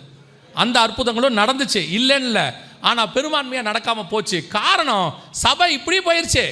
ஆட்டத்துக்கு பின்னாடி ஓட்டத்துக்கு முன்னாடி விஷன். என்ன விஷன்? 2030க்குள் நாங்கள் பெரிய சபை கட்டி விட வேண்டும். நம்மளை பொறுத்த வரைக்கும் என்னது, ஆட்கள் எவ்வளோ இருக்கிறாங்களோ அவ்வளோ பேர் சர்ச்சு நமக்கு தேவையில்லை. நம்மளை பொறுத்த வரைக்கும் என்ன, பெங்களூர்லேயே பெரிய சபை, தும்கூர்லேயே பெரிய சபை, கர்நாடகாவிலேயே பெரிய சபை, இந்தியாவிலேயே பெரிய சபை. விஷன், பெரிய சபை கட்டுங்க. எல்லா வயலும் வருவா, ஆனால் விசுவாசம் இருக்காது, ஒன்றும் இருக்காது. எத்தனை பேர் சபைக்கு வராங்கிறது முக்கியமே கிடையாது, எத்தனை பேர் சபையிலேருந்து பரலோகத்துக்கு வராங்கிறது தான் முக்கியம். நம்மளை பொறுத்த வரைக்கும் எத்தனை பேர் உள்ளே வரான்னு பார்க்குறோம். நீங்கள் போய் ஸ்கூலில் போய் பாருங்கள், எல்லாரையும் 10,000 பேர் எடுக்க மாட்டான் ஸ்கூலில். ஒரு கிளாஸுக்கு 50 பேர் தான் எடுப்பாங்க. ஒரு 5 செக்ஷன் வச்சுருப்பாங்க, ABCDEன்னு. கிட்டத்தட்ட ஒரு கிளாஸுக்கு 250 பேர் தான் எடுப்பான். அவனை பொறுத்த வரைக்கும் வந்தது 250, பாஸும் 250 இருக்கணும். 100% என் ஸ்கூல் பாஸ் ஆகணும்னு நினைப்பான். அதே மாதிரி தான் ஹாஸ்பிட்டல் உள்ளே போங்க, கொஞ்சம் அவங்க உயிர் போகிற மாதிரி இருந்தால் உடனே சொல்லிடுவாங்க கவர்மெண்ட் ஹாஸ்பிட்டலுக்கு கூப்பிட்டு போயிருங்கம்பா. காரணம் என்ன, என் ஹாஸ்பிட்டலில் மரணம் வரக்கூடாது, என் ஹாஸ்பிட்டலுக்குள்ளே வந்தவன் பிழைக்கணும்னு அவங்க விரும்புகிறாங்க. இது நியாயமாக சர்ச்சுக்கு தான் இருக்கணும். என் சபைக்குள்ளே வந்தவன் அத்தனை பேரும் பரலோகத்துக்கு தான் போகணும். எவ்வளோ பேர் சபைக்கு வராங்கிறது முக்கியம் இல்லை, எத்தனை பேர் சபையிலேருந்து பரலோகத்துக்கு வராங்கிறது தான் முக்கியம். 6 லட்சம் புருஷர் புறப்பட்டு 2 பேர் கானானுக்கு போகிறதுல என்ன பிரயோஜனம் சொல்லுங்கள்? 6 லட்சம் புருஷர் புறப்பட்டான், 2 பேர் போனான். ஆனால் அதே நேரத்தில் 12 பேர் இயேசுக்கு பின்னாடி வந்தான், ஒருத்தன் தான் கெட்டு போனான், 11 பேர் கூடவே நின்றான். எவ்வளோ பேர் வராங்கன்றது முக்கியம் இல்லை, எவ்வளோ பேர் கடைசி வரைக்கும் நிற்கிறாங்கன்றது தான் முக்கியம். இன்றைக்கி கடைசி காலத்தில் கூட்டம் கூட்டம் கூட்டம் கூட்டம்னு ஆசை. அப்படியே நம்ம சர்ச்சில் 10,000 பேர் இருக்கட்டும். 10,000 பேர் உங்களுக்கு தெரியுமா? 10,000 பேரை பேர் சொல்லி உங்களால் கூப்பிட முடியுமா? உங்கள் பிள்ளைகளுடைய பேரை உங்களாலே சொல்லி கூப்பிட முடியலன்னா அந்த பிள்ளைகளை வச்சுக்கிட்டு என்ன பிரயோஜனம் இல்லையா? இன்றைக்கி இந்த மெகா மெகா மெகான்னு போய் வசனம் போய் என்ன ஆகுது, சபைகள்லாம் ஆராதனை நேரம் குறைஞ்சி போச்சு, செய்தி நேரம் குறைஞ்சி போச்சு. ஆராதனைங்கிறது ஒரு கடமையாகி போச்சு. 1.5 மணி நேரம், 1.5 மணி நேரம் ஆராதனை, செய்தி 20 நிமிஷம். எதுக்கு அந்த 20 நிமிஷம் செய்தி? நாங்கள் 8 ஆராதனை நடத்துகிறோம்ல, 80 ஆராதனை நடத்துகிறோம்ல, காலைல 6 மணிலேருந்து நைட்டு 12 மணி வரைக்கும் நடத்துகிறோம்ல. நடத்து, எத்தனை பேர் பாச்சானா? எவ்வளோ ஆராதனை நடத்தினங்கிறது முக்கியம் இல்லை, கடமைக்காக ஆராதனை நடத்தி முக்கியம் இல்லை, எத்தனை பேரை நீ ஆத்மாவுக்குள்ளே நீங்கள் தேற்றி இருக்கிறீர்கள் தான் முக்கியம். ஒரு 30 வருஷத்துக்கு முன்னாடி சபைக்குள்ளே வந்தானா, ரட்சிக்கப்படாத ஒருத்தன் வந்தானா ரட்சிக்கப்படாமல் வெளியே போகவே மாட்டான். இப்போ ரட்சிக்கப்பட்ட விசுவாசியை பின்மாற்றம் அடைஞ்சு வெளியே போகிறான். அவன் சொல்கிறான், அது என்ன இதே கதை தான் வார வாரம் ஓடுது விடுங்கன்றான். கவனிச்சுக்கொள்ளுங்க, சபை என்பது ஏதோ வாரத்துக்கு ஒரு முறை கூடி நீங்கள் கும்மாளம் அடுகிற இடம் இல்லை, வாரத்துக்கு ஒரு நாள் கூடுகிற கடமைக்கான இடம் அல்ல. சபை என்பது பரலோகத்தின் வாசல். உலகத்தில் எங்கே இருந்தாலும் நீ பரலோகத்துக்கு போக முடியாது, சர்ச்சுக்குள்ளே வந்தால் தான் போக முடியும். அதனால தான் அதுக்கு பேர் பெத்தேல். ஆண்டவர் அப்படி வச்சிருக்கிறாரு. சிலருக்கு அசட்டை, சபைக்கு வர்றதும் அசட்டை, நடத்துறதும் அசட்டை. கடிந்து கொள்றேன்னு சொல்லி கண்டிப்பாக சொல்கிறதுக்கு வருத்தப்படாதீங்க. ஒருவேளை நீங்கள் வருத்தப்பட்டாலும் பிரயோஜனம் இல்லை. ஆனால் எப்படியாவது உங்ககிட்ட கொடுத்ததை கொண்டு போய் பரலோகத்தில் சேர்த்துறணும், அதான் முக்கியம். ஒரு மனுஷன் எங்கே போனாலும் பரலோகத்துக்கு போக முடியாது. சினிமா தேட்டருக்கு போனால் போக முடியாது, எங்கே போக முடியாது. ஆனால் சர்ச்சுக்குள்ளே வந்துட்டானா பரலோகத்துக்கு போயிடலாம். ஆனால் இங்கே வந்து நீங்கள் பரலோகத்துக்கு போகலன்னு வச்சுக்கோங்க, கஷ்டம். ஏன்னா வேற ஒரு இடம் இல்லை, சர்ச்சை தவிர வேறு இடமே இல்லை பரலோகத்துக்கு போகிற வாசல். ஸோ சபை என்பது வானத்தின் வாசலாக இருக்கிறது. அல்லேலூயா. ஒரு பெரிய அறுவடையை நாம் மிஸ் பண்ணிட்டோம். 2019 ஆரம்பித்ததில் நம்ம ரொம்ப மிஸ் பண்ணிட்டோம். இந்த காரியம் நடந்துக்கிட்டே இருக்கும்போது 2021 இது உச்சத்தில் இருந்துச்சு. கொரோனா 2வது அலை உச்சத்தில் இருக்கும்போது ஆண்டவர் சொன்னார், எது ஒன்று உச்சத்துக்கு போனாலும் கீழே வரணும், எது ஒன்று எவரெஸ்ட்டுக்கே ஏறினாலும் அடுத்து எங்கே வரணும், கீழே வரணும். இதுக்கு அடுத்த காரியம் நடக்கும் போது நீ அதை பற்றி எச்சரிப்பு கொடுன்னு சொன்னார். அப்போ தான் நாங்கள் இந்த வசனத்தை பேச ஆரம்பித்தோம். வாசிங்க, வெளிப்படுத்தின விசேஷம் 6ஆம் அதிகாரம் 5-6 வசனங்களை வாசி. அடுத்த வசனமாக சேர்த்து வாசிங்க, சீக்கிரம் வாசிங்க யாராவது. ஒரு பணத்துக்கு 1 படி கோதுமை என்றும் 1 பணத்துக்கு 3 படி வார்கோதுமை என்றும் எண்ணெயையும் திராட்சரசத்தையும் சேதப்படுத்தாதே என்று. இது எதை பற்றின்னு கேட்டிங்கன்னா பஞ்சத்தை பற்றி, குறிப்பாக உணவு பஞ்சத்தை பற்றி. அந்த மத்திய 24 இயேசுக்கிட்ட கேட்டாங்களே உங்களுடைய வருகைக்கும் உலகத்தின் முடிவுக்கும் அடையாளம் என்னன்னு. அந்த இடத்துல இயேசு சொன்னார்ல பஞ்சங்கள்னு சொல்லியிருக்காருல்ல. குறிப்பாக இது எதை பற்றின்னு கேட்டிங்கன்னா உணவு பஞ்சம். பர்டிகுலராக அந்த 6வது வசனம் சொல்லுது, ஒரு பணத்திற்கு 1 படி கோதுமை என்றும் 1 பணத்துக்கு 3 படி வார்கோதுமை என்றும் எண்ணெயையும் திராட்சரசத்தையும் சேதப்படுத்தாதே என்றும் 4 ஜீவன்கள் மத்தியிலிருந்து உண்டான சத்தத்தை கேட்டேன். அப்போ அடுத்து இந்த கொரோனா அந்த 2வது முத்திரையின் காலம் முடிகிற போது அடுத்து பஞ்சத்தின் காலம், குறிப்பாக உணவு பஞ்சம் வரும் என்று ஆண்டவர் சொன்னார். அந்த வசனத்தில் சொல்லியிருக்கு. இப்போ நாங்கள் அதை தான் சொல்ல ஆரம்பித்தோம். சரியாக 2021 லாஸ்ட்டில் மடகஸ்கர் அப்படிங்கிற பகுதியில் மிகப்பெரியதான ஒரு பஞ்சம் வந்துச்சு. அப்போ ஐநா சபையில் என்ன அனௌன்ஸ் பண்ணாங்கன்னா, பூமியானது பஞ்சத்துக்குள்ளே போது, காலநிலை மாறிடுச்சு, நிறைய இடம் இனி பஞ்சத்தில் மாட்டோம் அப்படின்னு சொன்னாங்க. ஏன்னா மடகஸ்கர் பகுதியில் ஜனங்களுக்கு சாப்பிட வழி இல்லாமல் பூச்சி சாப்பிட ஆரம்பித்தாங்க. அதுக்கு அடுத்து ஹைத்தின்னு ஒரு பகுதி, அங்கே ஜனங்க சாப்பிட வழி இல்லாமல் மண்ணை குழச்சி கொஞ்சம் உப்பு போட்டு வெயிலில் காய வச்சு சாப்பிட ஆரம்பித்தாங்க. இதெல்லாம் நான் ஏதோ விளையாட்டுக்கு சொல்கிறேன் நினைக்காதீங்க, இதெல்லாம் நடந்துச்சு. இது ஹைத்தி பகுதியில் ஜனங்க வந்து நீங்கள் பார்த்தீங்கன்னா அங்கே தெரியும், பின்னாடி மண்ணை குழச்சி காய வச்சு சாப்பிடுவாங்க. பின்னாடி பாருங்கள், மண்ணை குழச்சி காய வச்சு சாப்பிடுவாங்க, உப்பு போட்டு அதை வந்து எடுத்து இப்போ அவங்க எதிரிலேயே அவங்க சாப்பிடுவாங்க. அதை தான் அவங்க வியாபாரம். வேலைக்கு போகிறவங்களுக்கு இப்போ நம்ம தோசை இப்போ எல்லாம் வியாபாரம், வடை வியாபாரம் பண்ணுற மாதிரி அவங்க வியாபாரம் பண்ணுவாங்க. இதை எடுத்து தான் அவங்க குடும்பத்துக்கு சாப்பிடுவாங்க. இதை போய் ஐநா சபையில் எடுத்து போட்டாங்க. இதுக்கு முன்னாடி உள்ளது மடகஸ்கர் பகுதியில் பார்த்தீங்கன்னு சொன்னால் பூச்சி சாப்பிடுவாங்க. இதான் அஃபீஷியலாக பஞ்சம் ஆரம்பித்ததுக்கு ஐநா சபை வெளியிட்டுச்சு. உலகம் முழுக்க பஞ்சம் ஆரம்பிச்சிருச்சு அப்படின்னு சொல்லி வெளியிட்டாங்க. அப்போ இந்த காரியத்தெல்லாம் சொல்ல ஆரம்பித்தோம். பஞ்சம் ஆரம்பிச்சிருச்சு, அந்த 3வது முத்திரையின் காலம் தொடங்க போது, கேர்ஃபுல்லாக இருக்கணும் அப்படின்னு சொல்லி. அப்போவும் தான் நம்ம தானே அதை ரொம்ப பெருசாக எடுத்துக்க மாட்டோமே, அசட்டை பண்ணுவோமே. அதுக்கு அடுத்து பார்த்தீங்கன்னு சொன்னால் 2022 நேரடியாக ஸ்ரீலங்காவில் மிகப்பெரிய பஞ்சம் வந்துச்சு. குறிப்பாக என்ன பஞ்சம்னு கேட்டிங்கன்னா உணவு பஞ்சம் வந்துச்சு. நாடே திவாலாயிடுச்சு. அன்னைக்கான உணவு பஞ்சம் இன்னைய வரைக்கும் ஸ்ரீலங்காவில் விலைவாசி உச்சத்தில் தான் இருக்குது. இன்னை வரைக்கும் இறங்கலை. அங்கே ஆரம்பிச்சிச்சு. அடுத்து அடுத்து அடுத்து எல்லா நாடுகளிலும் பஞ்சம் உச்சத்தை தொட ஆரம்பிச்சிச்சு. இந்த காலகட்டத்தில் தான் அந்த 6வது வசனம் இருக்கு பாருங்க, 1 பணத்துக்கு 1 படி கோதுமை என்றும் 1 பணத்துக்கு 3 படி. இந்த வசனம் அப்படியே துல்லியமாக நம்ம கண்ணுக்கு முன்னாடி நடக்க ஆரம்பிச்சிச்சு. எப்படின்னு கேட்டிங்கன்னா உங்களுக்கு தெரிஞ்சது தான், 2021 லாஸ்ட்டில் நவம்பரில் அந்த காலகட்டத்தில் ரஷ்யா உக்ரைன் பிரச்சனை யுத்தம் ஸ்டார்ட் ஆச்சு. உலகத்திலே கோதுமை தயாரிக்கிற நம்பர் 1 நாடு உக்ரைன், நம்பர் 2 நாடு ரஷ்யா. இவங்க 2 பேரும் சண்டை போட்ட உடனே உக்ரைனில் கோதுமை உற்பத்தி நின்றுச்சு. ரஷ்யாவில் கோதுமை உற்பத்தி இருந்துச்சு, அவங்க ஏற்றுமதி பண்ண மாட்டேன்னு சொல்லிட்டாங்க. அதனால் ஐரோப்பா முழுக்க பாதிக்கப்பட்டுச்சு. கோதுமை உற்பத்தியில் 3வது நாடு இந்தியா. இவங்க சொன்னாங்க எங்களுக்கே பத்தாது, நாங்களும் ஏற்றுமதி பண்ண போகிறதில்ல, நிறுத்திட்டாங்க. ஸோ கோதுமை உலகம் முழுக்க தட்டுப்பாடு வர ஆரம்பிச்சிச்சு. எந்த அளவுக்குன்னு கேட்டிங்கன்னா, அங்கே வசனம் சொல்லுதில்ல 1 பணத்துக்கு 1 படி கோதுமை. அந்த காலத்தில் இது எழுதின காலத்தில், பைபிள் காலத்தில் 200 பணம் இருந்தால் குறைஞ்சபட்சம் 10,000 பேர் சாப்பிட்லாம். 5,000 பேர் வராங்களா, 5 அப்போ 2 மீன், உங்களுக்கு தெரியும் தானே. 5,000 புருஷர் வந்தாங்க, பெண்கள் குழந்தைங்க, அவங்களாம் ஒரு 5,000 வச்சாலும் 10,000 பேர். அவங்களுக்கு சாப்பாடு போகும்போது கேட்கும் போது சீஷர்கள் சொல்கிறாங்க 200 பணம் ஆகும். அப்போ 200 பணம் இருந்தால் எத்தனை பேர் சாப்பிட்லாம்? கிட்டத்தட்ட 10,000 பேர் சாப்பிட்லாம். அப்போ 1 பணம்னா கணக்கு போட்டுக்குங்க, குறைஞ்சது ஒரு 100 பேர் சாப்பிட்லாம், அல்லது ஒரு 50 பேராவது சாப்பிட்லாம். இப்போ ஒரு 50 பேர் சாப்பிட்ணுன்னா நீங்கள் கணக்கு பண்ணிக்கங்க, 50 ரூபானா கூட 2,500 ரூபா. ஒரு ஆளுக்கு 50 ரூபா சாப்பாடுனா கூட அந்த அளவுக்கு விலைவாசி விற்கும் அப்படின்னு பைபிள் சொல்லுது. கரெக்டாக 2023 உலகளாவிய கோதுமை பஞ்சம் வந்தபோது பாகிஸ்தானில் 1 கிலோ கோதுமை 1,500 ரூபாய்க்கு வித்துச்சு. பாகிஸ்தானில் கடுமையான உணவு பஞ்சம் நிலவி வரும் நிலையில் கோதுமை மாவு வாங்க முயன்ற போது கூட்ட நெரிசலில் சிக்கி 4 பேர் உயிரிழந்த சம்பவம் அதிர்ச்சியை ஏற்படுத்தியுள்ளது. பாகிஸ்தானின் பொருளாதார நெருக்கடியால் அத்தியாவசிய பொருட்களின் விலைகள் விண்ணை தொட்டுள்ளன. குறிப்பாக பாகிஸ்தான் மக்கள் உணவின் முக்கிய அங்கமான கோதுமைக்கு கடுமையான தட்டுப்பாடு ஏற்பட்டுள்ளது. 1 கிலோ கோதுமை மாவு 1,500 ரூபாய் வரை விற்கப்படுகிறது. எவ்வளவு? ஸ்ரீலங்காலெல்லாம் 3,000 ரூபாய், பர்மாலெல்லாம் மியான்மர் கிட்டத்தட்ட 5,000 10,000 ரூபாய். அந்த அளவுக்கு விலைவாசி இப்பவும் அப்படி தான் இருக்குது. இப்பவும் அப்படி தான் இருக்குது. நமக்கு என்ன பிரச்சனை தெரியுமா? இதெல்லாம் நடக்குதுன்னே நமக்கு தெரியாது. அதான் பிரச்சனையே. இப்போது கொரோனாவுக்கு முன்னாடி பெட்ரோல் விலை என்னமோ இருந்துச்சு. ஆனால் கொரோனா அப்போ ஆண்டவர் சொன்னார் பெட்ரோல் விலை 100 ரூபாயை தாண்டோன்னு. 100 ரூபா தாண்டிடுச்சு. அதே மாதிரி தான் இப்போவும் சொல்கிறோம். இப்போது அரிசியின் விலை இந்த 2022க்கு முன்னாடி பார்த்தீங்கன்னா 40 ரூபா தான் 30 ரூபா தான் இருந்துச்சு. இன்றைக்கி அரிசியின் விலை 60-70 ரூபாய்க்கிட்ட போயிடுச்சு. அப்படி தானே? 60-70 ரூபாய்க்கு போயிடுச்சு. 100 ரூபாயை தாண்டோம். 100 ரூபாயை தாண்டோம். 100 ரூபா இருக்கும், அரிசி இருக்காது வாங்கிறதுக்கு.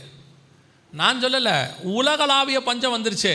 இங்கே நம்ம என்ன சொல்கிறாங்க பாருங்கள், இந்தியாவிலேயே கோதுமை தட்டுப்பாடு வந்துருச்சான். 7 ஆண்டுகளில் இல்லாத அளவுக்கு கோதுமை கிடங்குகளில் சேமிப்பு குறைஞ்சிருச்சு. அரிசி ஏற்றுமதிக்கு தடையே போட்டாங்களாமா வறட்சி காரணமாக. இதெல்லாம் பேப்பரில் வந்த செய்தி.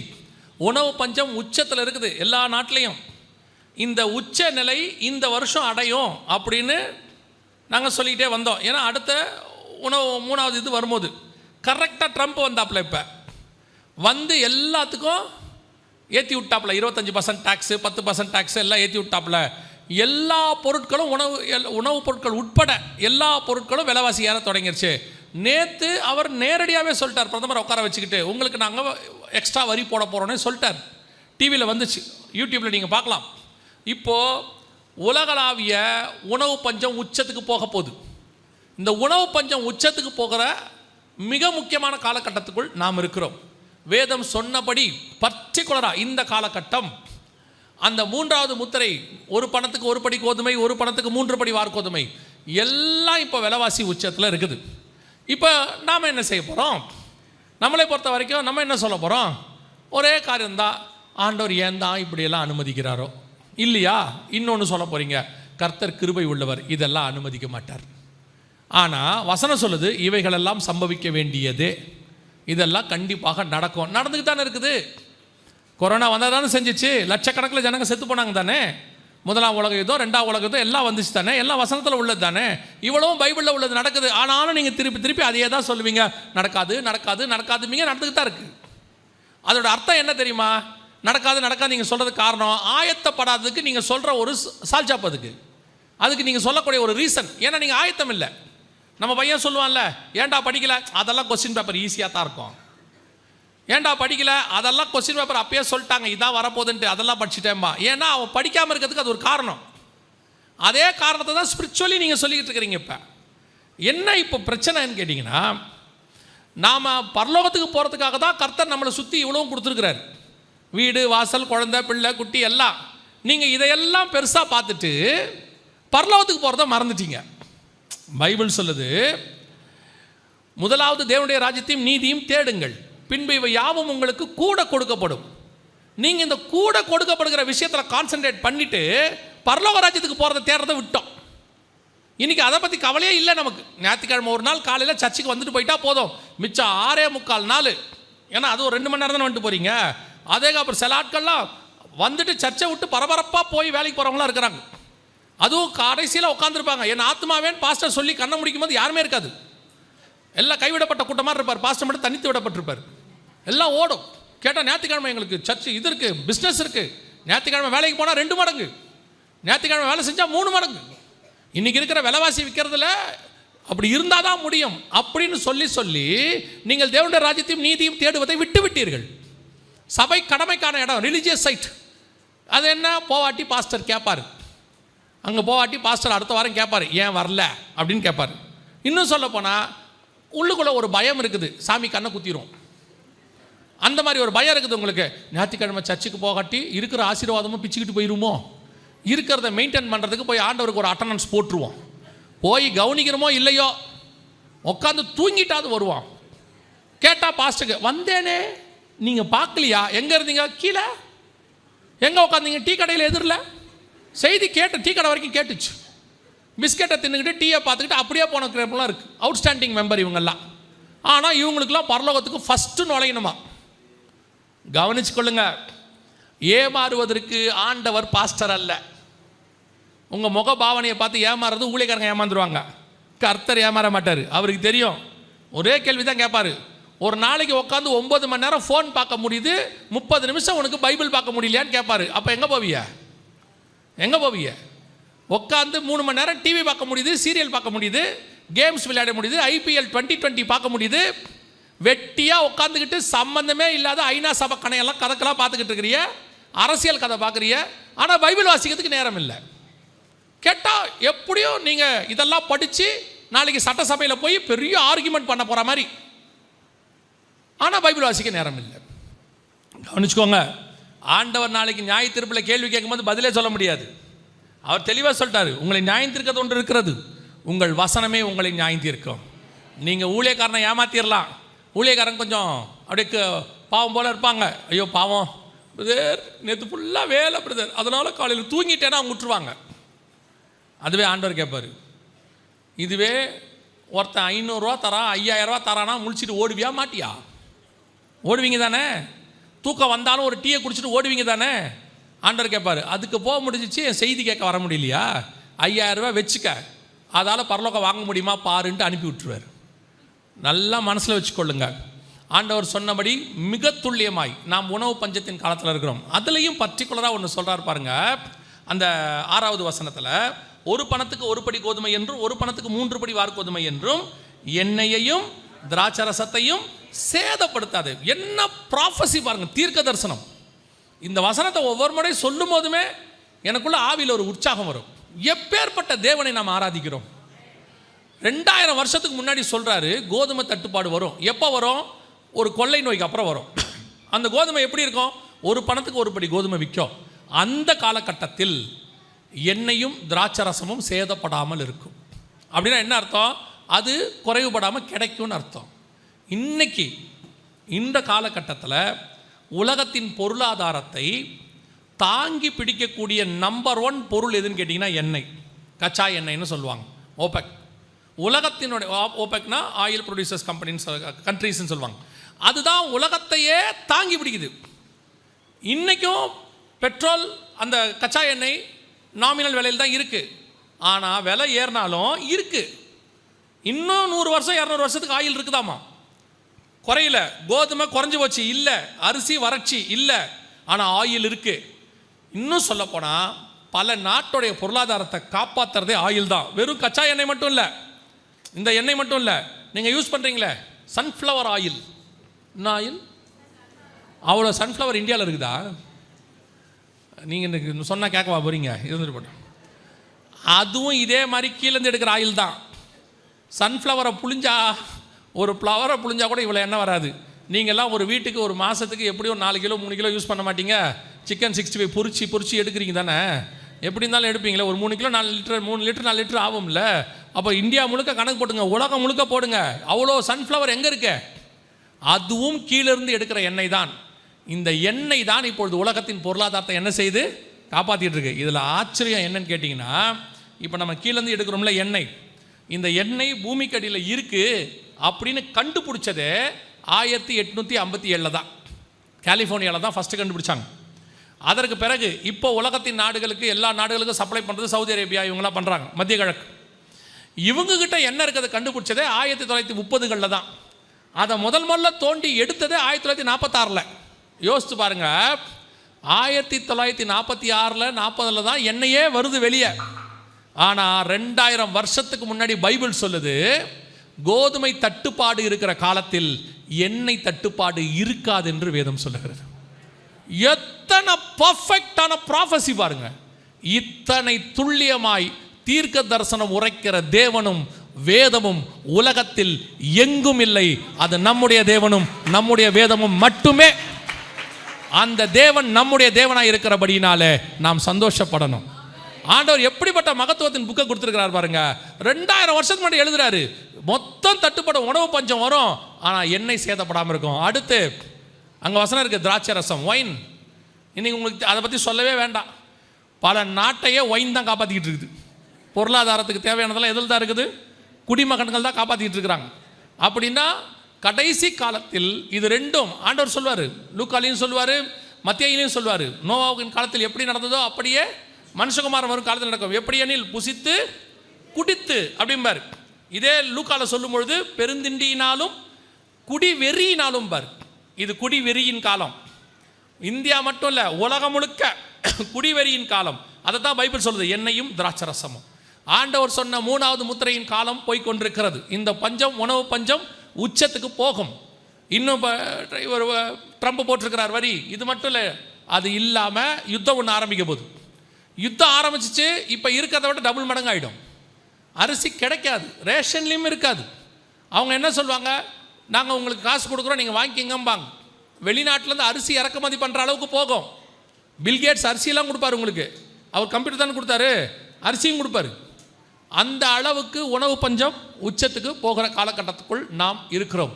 வேதம் சொன்ன 3வது முத்திரையின் காலத்தில் இருக்கிறோம். இப்போ இந்த காலத்திலையும், இந்த பஞ்சத்தின் காலத்திலையும் 2 முக்கியமான வேலையை நாம் செய்ய வேண்டியது அவசியமாக இருக்கிறது. கொரோனாவில் மிஸ் பண்ணிட்டோமா, இப்போ பஞ்சத்தில் அதை பிடிக்கணும். என்ன முக்கியமான விஷயம் செய்யணும் அப்படின்னு கேட்டால், ஃபஸ்ட்டு இப்போ பஞ்சம் வருதுன்னு தெரிஞ்சிருச்சு, கண்ணுக்கு முன்னாடி நடக்க ஆரம்பிச்சிருச்சு. இப்போ பாருங்கள், இப்போ கொரோனா வரப்போகுதுன்னு சொல்லி ஒரு நோய் வரப்போகுதுன்னு ஐநா சபை உலக சுகாதார மையம் சொன்னாங்க, பார்த்தீங்கல்ல. இப்போ பஞ்சத்துக்கும் அவங்க சொல்லியிருக்கிறாங்க. இங்கே பாருங்கள், இது அவங்க சொன்னது தான். உணவு தட்டுப்பாட்டால் உலகம் பேரழிவை சந்திக்கும் என்று ஐநா பொதுச் செயலாளர் அன்டோனியோ குட்டரஸ் எச்சரிக்கை விடுத்துள்ளார். ஜெர்மன் தலைநகர் பெர்லினில் பணக்கார மற்றும் வளரும் நாடுகளைச் சேர்ந்த அதிகாரிகள் பங்கேற்ற கூட்டம் நடந்தது. இந்த கூட்டத்தில் கலந்து கொண்டு பேசிய ஐநா பொதுச் செயலாளர் அன்டோனியோ குட்டரஸ், பருவநிலை மாற்றம், கொரோனா ஆகியவை முன்னெப்போதும் இல்லாத அளவிற்கு பட்டினி பிரச்சினையை உருவாக்கின என தெரிவித்தார். உணவு கிடைக்காத பிரச்சினை உலக அளவில் உணவு தட்டுப்பாடாக மாறும் என்றும், உணவு தட்டுப்பாட்டால் உலகம் பேரழிவை சந்திக்கும் எனவும் எச்சரித்தார். அதனை சமாளிக்க ஐநா அதிகாரிகள் சமாதான நடவடிக்கையை மேற்கொண்டு வருகிறார்கள் எனவும் தெரிவித்தார். இது அஃபீஷியலாக ஐநா வெளியிட்டது. உணவு தட்டுப்பாட்டால் உலகம் பேரழிவை சந்திக்கும். எந்த அளவுக்கு இருக்குன்னு தெரியுமா? 2030க்குள்ள இந்தியாவில் மட்டும் 9 கோடி பேருக்கு சாப்பாடு இருக்காதாமா. காலநிலை மாற்றம் காரணமாக இந்தியாவில் 2030ஆம் ஆண்டுக்குள் சுமார் 9 கோடி இந்தியர்கள் பட்டினியால் பாதிக்கப்படுவார்கள் என ஆய்வு ஒன்றில் தெரிய வந்திருக்கிறது. 2030னா இது 2025, இன்னொரு 4 வருஷம் தான் இருக்குது. ஏன்னா 30னா 30வது வருஷம் தான் பஞ்சம் ஆரம்பிக்கணும்னு அர்த்தம் இல்லை. இப்போ கொஞ்சம் கொஞ்சமாக ஆரம்பித்தா தான் 30ல் என்ன வாங்குகிறோம், 9 கோடி பேருக்கு போகும். இப்போவே ஆரம்பிச்சிருச்சு. இந்தியாவில் மட்டும் 9 கோடினா, இவ்வளோ பொருளாதார வளர்ச்சி அடைஞ்ச நாடுலே 9 கோடி பேருக்கு சாப்பாடு இருக்காதுன்னா ஆப்பிரிக்காவை நினச்சி பாருங்கள். அந்த நாடுகள்லாம் என்ன ஆகும்னு பாருங்கள். எத்தனை கோடி பேர் சாப்பாடு இல்லாமல் இருக்க போகிறாங்கன்றத நீங்கள் பார்த்துக்கோங்க. வேதம் சொன்னபடி இப்பொழுது மிக முக்கியமாக பஞ்சத்தின் உச்சத்துக்கு உலகம் போக போகிறது. உச்சம்னா என்ன? முதல்ல பொருள் இருக்கும், விலைவாசி ஏறி இருக்கும். சொன்ன மாதிரி அரிசி 100 ரூபாய்க்கு போயிடும், பருப்பு கிருப்பு எல்லாம் போயிடும், பெட்ரோல் எல்லாம் 100 ரூபாயில் தான் இருக்குது, இன்னும் போகும். இப்படி இருக்கும்போது ஒரு பீரியடுக்கு அப்புறம் அந்த பொருளை பணக்காரங்க மட்டும் வாங்குற மாதிரி இருக்கும். அதுக்கப்புறம் பணக்காரங்களுக்கும் பணம் இருக்கும், ஷெல்ஃபில் பொருள் இருக்காது. கொரோனாவில் பார்த்தீங்கன்னா லாக்டவுன் போடும்போது ஃபஸ்ட்டு போகும்போது பொருள் இருந்துச்சு, இருந்தவங்க எடுத்துக்கிட்டாங்க. அடுத்து போகும்போது பாருங்கள், காசு இருந்துச்சு, ஷெல்ஃபில் என்ன இல்லை, பொருள் இல்லை. அதே மாதிரி நிலைமை தான் வரும். இப்போது பஞ்சத்தின் உச்சத்துக்கு போகும். இப்போ நம்ம என்ன செய்யணும்? முதலாவதாக இப்போ இதெல்லாம் கேட்ட உடனே இப்போ உங்களுக்கு மைண்டில் ஒன்று தோணும். என்ன தோணும் அப்படின்னு கேட்டால், இந்த பஞ்சம் வருதுன்னு சொல்லிட்டாங்க, இந்த ஆள் வேறு வீடியோ போட்டு காட்டான், ஏற்கனவே இந்த மாதிரி நடந்துக்கிற மாதிரி சொல்கிறாப்புல, வாயை வச்சு தொலைக்கிறாப்புல, அப்படி தான் நினச்சிருப்பீங்க. இப்போ நீங்கள் ஜனவரி மாதம் 1ஆம் தேதி என்ன வாக்குத்தத்தம் கேட்டிருப்பீங்க எல்லாரும்? ஆமாம், உங்கள் ஒவ்வொருத்தருக்கும் ஒவ்வொன்று இருந்திருக்கும் இல்லையா? வாலாகாமல் தலையாவாய், பலுகி பெருகுவாய். யாராவது பஞ்சம் வரும்னு சொன்னாங்க? சொல்ல தானே? சரி, நான் சொல்லிட்டு போகிறேன். சரியா? இவர் வேறு அடுத்த வருஷம் வருவேன்றார். இப்போ எத்தனை பேர் இவர் சொல்ல போகிறாங்க தெரில. அந்த ஆலயத்தோடு நிறுத்துங்க. அந்த ஆள் ஒரு நல்ல வார்த்தையும் பேசி தொலைய மாட்டேங்கிறான். ஆக்சுவலாக எல்லோரும் இப்போ எப்படி நினைக்கிறாங்கன்னா, நான் தான் அடிக்கடி சொல்வேன், ஒரு பயமுறுத்துகிற ஊழியக்கார மாதிரி நாக்கி வச்சுருக்காங்க. ஒருத்தர் போடுறாரு கமெண்ட்டில், எங்கள் வீடியோ வரும்போது அவர் தான் ஃபஸ்ட்டு கமெண்ட் போடுறார், ஆண்டவரே இந்த நாள்லையாவது இந்த ஆள் நல்லபடியாக பேசட்டும்பா அப்படின்னு வர்ற. அதாவது எந்த அளவுக்கு நம்ம மைண்ட் செட் போயிடுச்சுன்னா, நடக்கிறது நடக்கட்டும், ஆனால் கேட்குறது சந்தோஷமாக இருக்கணும், காதுக்கு இனிய பிரசங்கம் வரணும், உண்மையை சொல்லிடாதீங்க, சத்தியத்தை சொல்லிடாதீங்க. நம்மக்கிட்ட எதுவும் சொல்லக்கூடாது. நம்மளை பொறுத்த வரைக்கும் என்ன சொல்லணும்? சாவே வராது, நல்லபடியாக இருப்பேன் அப்படின்னு சொல்லிகிட்டே இருக்கணும். அடுத்த வாரம் வரும். ஆனால் அவங்ககிட்ட என்ன செய்யக்கூடாதான்? அதை சொல்லக்கூடாது, மனிதாபிமானம் கிடையாதுங்கன்றாங்க. ஆனால் பைபிள் அப்படி இல்லை. பைபிள் சொல்லுது, நீ போய் சொல்லு, அவங்ககிட்ட போய் சொல்லுங்கிறாரு. தேவாலயத்தை ஒருத்தர் இடிக்க வரப்போகிறான், போய் எரேமியா கிட்ட சொல்கிறார், போய் சொல்லு. அவர் இடத்துல எசேக்கியேல்கிட்ட சொல்கிறார், போய் சொல்லு. அதை சொல்லிட்டு வேற சொல்லுவார். அவன் கேட்க மாட்டான், ஆனாலும் சொல்லும்பார். அது கேட்காது, வணங்கா கழுத்துள்ள ஜனம் கேட்காது, ஆனாலும் போய் சொல்லு. ஸோ பைபிள் வந்து உண்மையை சொல்ல விரும்புது. ஸோ இப்போ உங்களுக்கு என்ன வாக்குத்தத்தம் கொடுத்தாங்க, என்ன தீர்க்க தரிசனம் கொடுத்தாங்கன்னு எங்களுக்கு தெரியாது. ஆனால் இதுதான் நிதர்சனமான உண்மை. பைபிளில் சொல்லியிருக்கிற காரியம் இதுதான் நடக்க போகுது. இப்போ உங்களுக்கு என்ன தோணும் அப்படின்னா, சரி வரப்போகிறது நிச்சயம் தெரிஞ்சு போச்சு, இப்போவே நம்ம என்ன பண்ணுவோம், கொஞ்சம் ஸ்டாக் போட்டுருவோம், எல்லாத்தையும் என்ன பண்ணிடுவோம், பரணி மேலே ஒரு 2 மூட்டை அரிசி, ஒரு 2 மூட்டை உளுந்து, தோரம்பருப்பு, ஆயில் எல்லாத்தையும் மேலே வைப்போம். ஒரு வேளை வந்தால் பார்த்துக்கலாம், ஒன்றும் என்ன ஆக போகுது, இந்த ஆள் சொல்லியிருக்கிறானே எதுக்கு வம்பு அப்படின்னு யோசிக்கிற ஒரு குரூப் இருக்கும். கண்டிப்பாக போகும்போதே வீட்டுக்கார்ட்ட சொல்லிகிட்டே போவாங்க, எப்பா எதுக்கும் 2 மூட்டை வாங்கிடுவோமாப்பா, பிரதர் சொல்லியிருக்கிறாரு அப்படின்னு நீங்கள் சொல்ல நினைக்க வாய்ப்பு இருக்குது. அதனால் நல்லா கவனிங்க, அப்படி வாங்காதீங்க. அப்படி நீங்கள் வாங்கினீங்கன்னா இன்னொரு வசனம் நடக்கும். என்ன வசனம்னா, சேர்த்து வைக்காதே, சேர்த்து வைத்தால் அவைகளை திருடனும் பூச்சும் அரித்து போகும். இப்போ உங்களுக்கு என்ன தோணுதுன்னா, ஒன்று அதை சொல்லு, இல்லை இதையாவது சொல்லு, ஏதாவது ஒரு பக்கம் எங்களை போக விடு அப்படின்னு நினைக்கிறீங்களா? கவனிங்க, திருப்பி திருப்பி ஆண்டவர் ஒரு வார்த்தையை சொல்லிக்கிட்டே இருக்கிறாரு, கலங்காதபடிக்கு எச்சரிக்கையாயிருங்கள், இவைகளெல்லாம் சம்பவிக்க வேண்டியது. இது எல்லாம் வெளியே தான் சம்பவிக்குமே ஒழிய உங்களுக்கும் எனக்கும் ஒரு நாளும் கர்த்தர் அதை அனுமதி கொடுக்கவே மாட்டார். எல்லா நாளும் தேவ பிள்ளைகளை அவர் பறந்து காக்கிற பட்சியை போலத்தான் பாதுகாப்பார். இஸ்ரவேல் முழுக்க பஞ்சம் வரட்டும், ஆனால் எலியா இருக்க வீட்டுக்குள் பஞ்சம் வராது. அது குதிரைக்கு புல்லே கிடைக்காது, ஆனால் அந்த வீட்டில் மாவும் எண்ணெயும் குறைவுபடாது. எப்படின்லாம் கேட்கக்கூடாது, அவ்வளோதான், வரும். ஏங்க ராஜா வீட்டிலேயே சாப்பாடு இல்லையா, ஆனால் நமக்கு காக்கா கொண்டு வரும். எங்கிருந்து வரும், எப்படி வரும்லாம் தெரியாது, ஆனால் வரும். நீ விசுவாசித்தால் தேவனுடைய மகிமையை காண்பாய். நீங்கள் சேர்த்து வைக்க வேண்டிய அவசியமே இல்லை. நான் திருப்பி சொல்கிறேன், இது உலகத்தில் வரக்கூடிய பஞ்சம். உங்களுக்கும் எனக்கும் போஷிக்கிறவர் ஒருத்தர் இருக்கிறார். எனக்கு ஆண்டவர் சொல்லி கொடுத்தாரு, யாருக்குமே சாப்பாடு கிடைக்காத காலத்தில் கேரித்தாற்றங்கரையில் வச்சு ஆண்டவர் காக்கா வச்சு போஷித்தார். ஒரு நாள் வந்தது, காக்காவே பறக்க முடியாத அளவுக்கு பஞ்சம் வந்துருச்சு. இப்போ ஆண்டவர் சொன்னார், எழுந்திருச்சு விதவின் வீட்டுக்கு போ, அங்கே சாரிபாத்தில் உனக்கு ஒரு இடம் ரெடி பண்ணியிருக்கிறேன், அங்கே போனார். இப்போ அங்கே போனார். ஒரு நாள் வந்தது, விதவின் வீடும் இல்லை, காக்காவும் இல்லை, வனாந்தரத்துக்கு போயிட்டார், சூரச்செடிக்கு கீழே. இப்போ ஆண்டவர் சொல்கிறாரு, உனக்கு வீடும் இல்லை, காக்காவும் இல்லை, ஆனாலும் உன்னை நான் பசியிலே பஞ்சத்தில் விட மாட்டேன். பரலோகத்திலிருந்து தூதனை அனுப்பி கர்த்தர் போஷிக்க வல்லமை உள்ளவராக இருந்தார். அந்த தேவன் தான் நம்முடைய தேவனாக இருக்கிறார். அல்லேலூயா. அவர் இன்னும் ஜீவனோடு கூட இருக்கிறார். நீங்கள் விசுவாசித்தால் அதை காக்கலாம். ஒரு கூட்டம் சொல்லும், ஐயோ நமக்கு ஞானமாக நடந்துக்க வேண்டாமா, உங்கள் ஞானத்தை தூக்கி தயவு செய்து குப்பை தொட்டியில் போடுங்க, நீங்கள் தேவ ஞானத்தோடு நடந்து கொள்ளுங்க. இந்த ஞானத்தை யூஸ் பண்ணி தான் மாட்டிக்கிட்டு முழிக்கிறிய. யோசித்து போய் மாட்டுவான் நம்மால். ஜபத்தோடு கொண்டு போய் வெளிநாட்டில் ஒருத்தங்கிட்ட கூட்டிகிட்டு போகிறான்னு பணத்தை கொடுப்பாங்க, ஓடி போயிடுவான். ஜபத்தோடு தான் கொடுத்த ஆண்டவர் சொல்லுவார், இங்கேயே வேலை பாருன்னு. கேட்க மாட்டாங்க. அமெரிக்காவில் பார்த்தா தான் வேலை. அன்றைக்கி பார்த்து நியூஸ் பார்த்துட்டு ரொம்ப ஆச்சரியப்பட்டேன், எப்படி யோசிச்சுருப்பாங்கன்னு. ஒரு ஆள் சொல்கிறாரு, அமெரிக்காவிலேருந்து விலங்கோட கூப்பிட்டு வந்துட்டாங்க. அவரை போய் டிவியில் பேட்டி எடுக்கும்போது சொல்கிறாரு, அமெரிக்கா போகிறதுக்கு 42 லட்சம் செலவு பண்ணேன். அதுவும் ஊர் ஊராக போய் கஷ்டப்பட்டு போயிருக்கிறார். இந்த 42 லட்சத்தை இங்கே இன்வெஸ்ட் பண்ணி ஒரு கடைக்கண்ணியை வச்சு பொழைச்சிருக்கலாமா இல்லையா? அந்த 42 லட்சத்தை இங்கே பொழைச்சிருக்கலாம் இல்லை? அந்த 42 லட்சத்தை இங்கே நம்மள்கிட்ட கொடுத்தீங்கன்னா அவன் அழகாக பெரிய அழகாக எத்தனையோ ஐடியா வச்சுருக்கிறாங்க. அவ்வளோ கஷ்டப்பட்டு 42 லட்சம் செலவு பண்ணி விலங்கோட வரணுமா? கேட்டால் என்ன சொல்லுவான் தெரியுமா? ஐடியா பண்ணி போனேன்பா. அதனால தான் சொல்கிறேன், நீங்கள் அதெல்லாம் ஒன்றும் யோசிக்காதீங்க. நீங்கள் செய்ய வேண்டியது ஒன்றே ஒன்று தான். உங்கள் வீட்டுக்குள்ளே எலியா இருந்தால் மாவும் எண்ணெயும் குறைவுபடாது. எலியா வரத்துக்கு முன்னாடி அந்த வீட்டில் மாவும் எண்ணெயும் இல்லை, இருந்தது ஒரே ஒரு அப்பந்தான். எலியா உள்ளே வந்தார், மாவும் எண்ணெயும் குறைவுபடலை. அதே தான் இப்போவும் நீங்கள் செய்யணும். உங்கள் வீட்டுக்குள் தேவன் உலாவுகிறவராக இருக்க வேண்டும். அதை மட்டும் நீங்கள் உறுதிப்படுத்துங்க. உங்கள் வீட்டில் எந்த குறையும் வராமல் பாதுகாக்க கர்த்தர் வல்லமை உள்ளவராக இருக்கிறார். வீட்டுக்குள்ளே டிவி இருந்துச்சு, டிவியில் சீரியல் ஓடிச்சு, டிவியில் சினிமா ஓடிச்சு, டிவிக்குள்ளே உட்காந்துக்கிட்டு எப்போ பார்த்தாலும் வீடியோ கேம்ஸ் ஓடிச்சுன்னா கர்த்தர் இருக்க மாட்டார். கர்த்தர் பாளையத்துக்குள் உலாவும் போது அவர் அருவருப்பானவைகளை கண்டார், வெளியே போயிடுவார். புறமே போகிற தேவன். வீட்டுக்குள்ளே நீங்கள் உட்காந்து எல்லா சேட்டையும் பண்ணுவீங்க, கர்த்தரும் போஷிக்கணும்னா அது நடக்காது. இப்போவும் சொல்கிறேன், இந்த பஞ்சத்தில் தேவனை தேடுகிறவர்களுக்கும் தேவனை உண்மையாய் தேடுகிறவர்களுக்கும் தேவனை தேடாதவர்களுக்கும் கர்த்தர் வித்தியாசத்தை காட்ட போகிறார். ஆண்டவர் செய்வார். அவரை உண்மையாய் நோக்கி பார்க்கிறவர் ஒரு நாளும் வெட்கப்பட்டு போனதே கிடையாது. கர்த்தர் கைவிட மாட்டார். பஞ்சகாலம் வருது, அதனால் அதை செய்வோம் இதை செய்வோம் இல்லை. திருப்பியும் சொல்கிறேன், இதை விட பஞ்சம் வந்தாலும் நீங்கள் கவலைப்படாதிருங்கள்.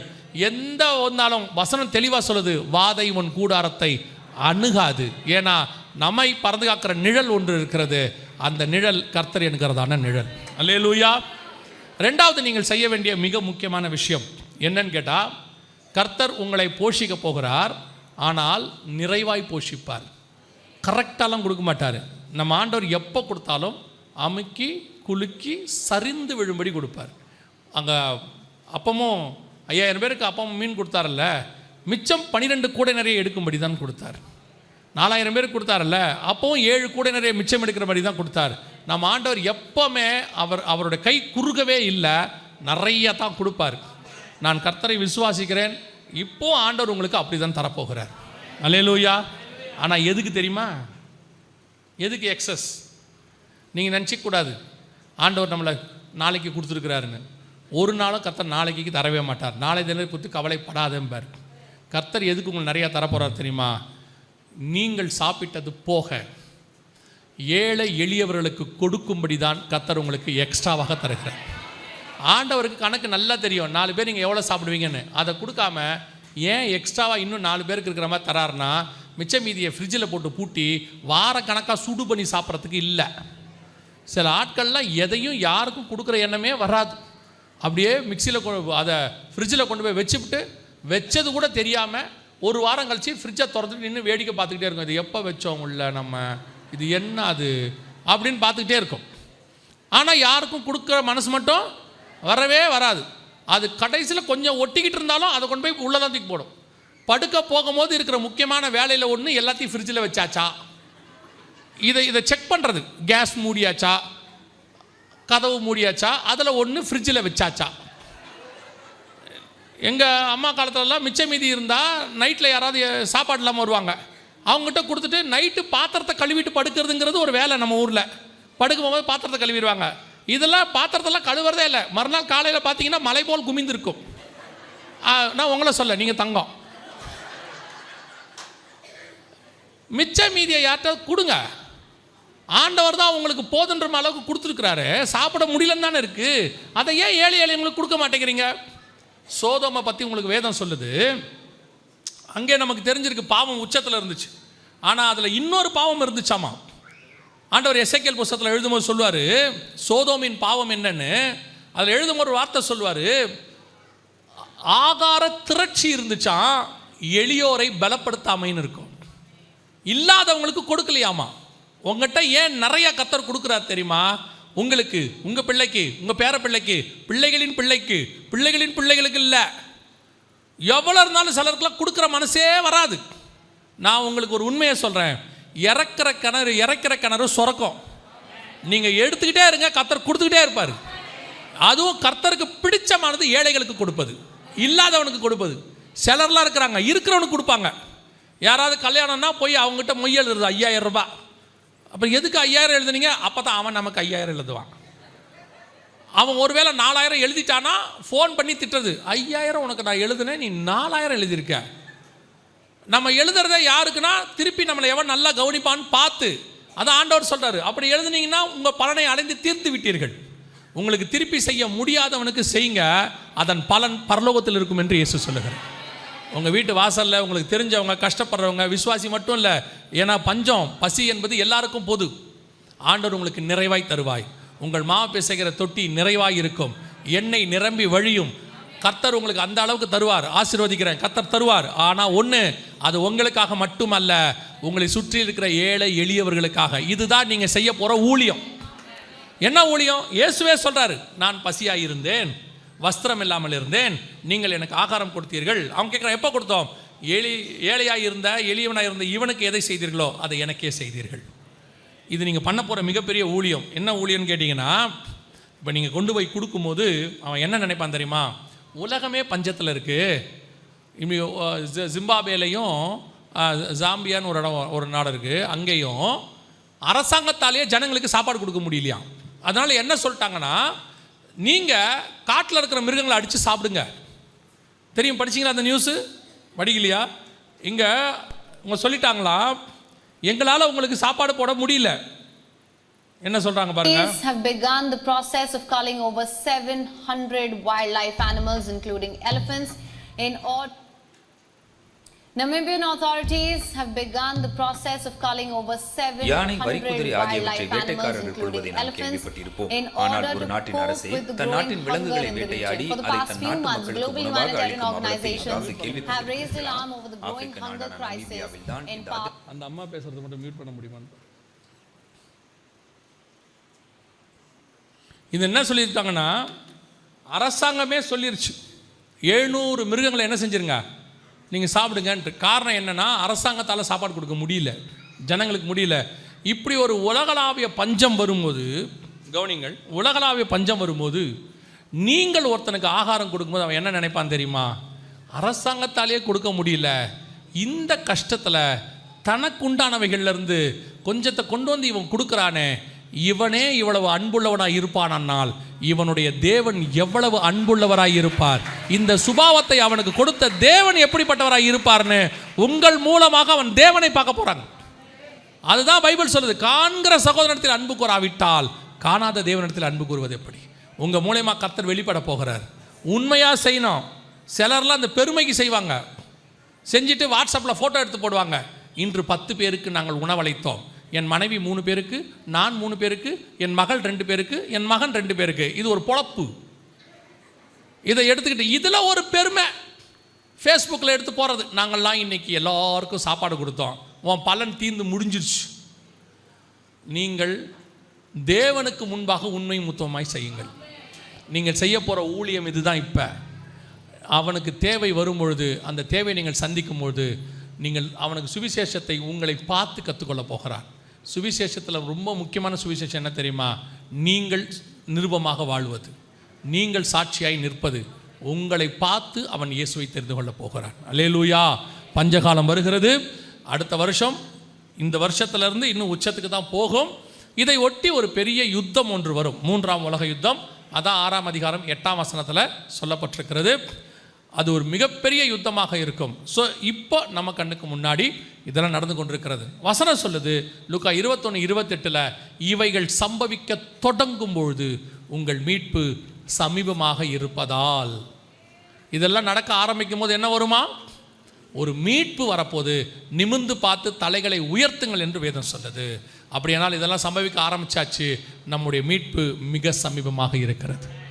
உம்முடைய வருகைக்கு அடையாளங்களை கேட்டபோது அந்த வருகைக்கான அடையாளங்கள் எல்லாம் ஒன்றன் பின் ஒன்றாக வரிசைக்கிரமமாய் நடக்கிறது. இனி காலம் கண்டிப்பாக செல்லாது, ஆண்டவர் வரப்போகிறார். அல்லேலூயா. அப்போ இந்த வருகையில் நான் போகணும். வருகை வரப்போது தெரிஞ்சிருச்சு. அப்போ நான் அந்த வருகையில் போகணும். அவர் வாசப்படியில் தான் நிற்கிறார். எப்போ வேணாலும் நோவா உள்ளே விட்டு கதவை அடைச்சிருவார். அதே மாதிரி உங்களை என்னையும் ஒரு நிமிஷத்தில் மறுரூமாக்கி கூட்டிகிட்டு போயிடுவார். அப்போ நான் இந்த வருகையில் போகணும். என்ன செய்யணும்? ஒரு 7 காரியங்கள் இருக்கு. அதை மட்டும் 7 நிமிஷத்தில் சொல்லிட்டு நான் முடிச்சிடுறேன். ஜெபம் பண்ண போகிறோம். முதலாவதாக, இயேசு கிறிஸ்துவின் ரத்தத்தினாலே பாவ மன்னிப்பின் நிச்சயத்தை பெற்றிருக்க வேண்டும். இயேசு என் பாவத்தை மன்னிச்சாருங்கிற நிச்சயம் இருக்கு. நீங்கள் யாராக இருந்தாலும் சரி, நீங்கள் எந்த பிரிவை சார்ந்தவராக இருந்தாலும் சரி, நீங்கள் செய்ய வேண்டியதெல்லாம் ஒன்று தான். ஆண்டவரே, என் உள்ளத்தில் வாரும், என் பாவத்தை மன்னியும், உடைய ரத்தத்தால் என்னை கழுவும், உம்முடைய பிள்ளையாய் என்னை ஏற்றுக்கொள்ளும்.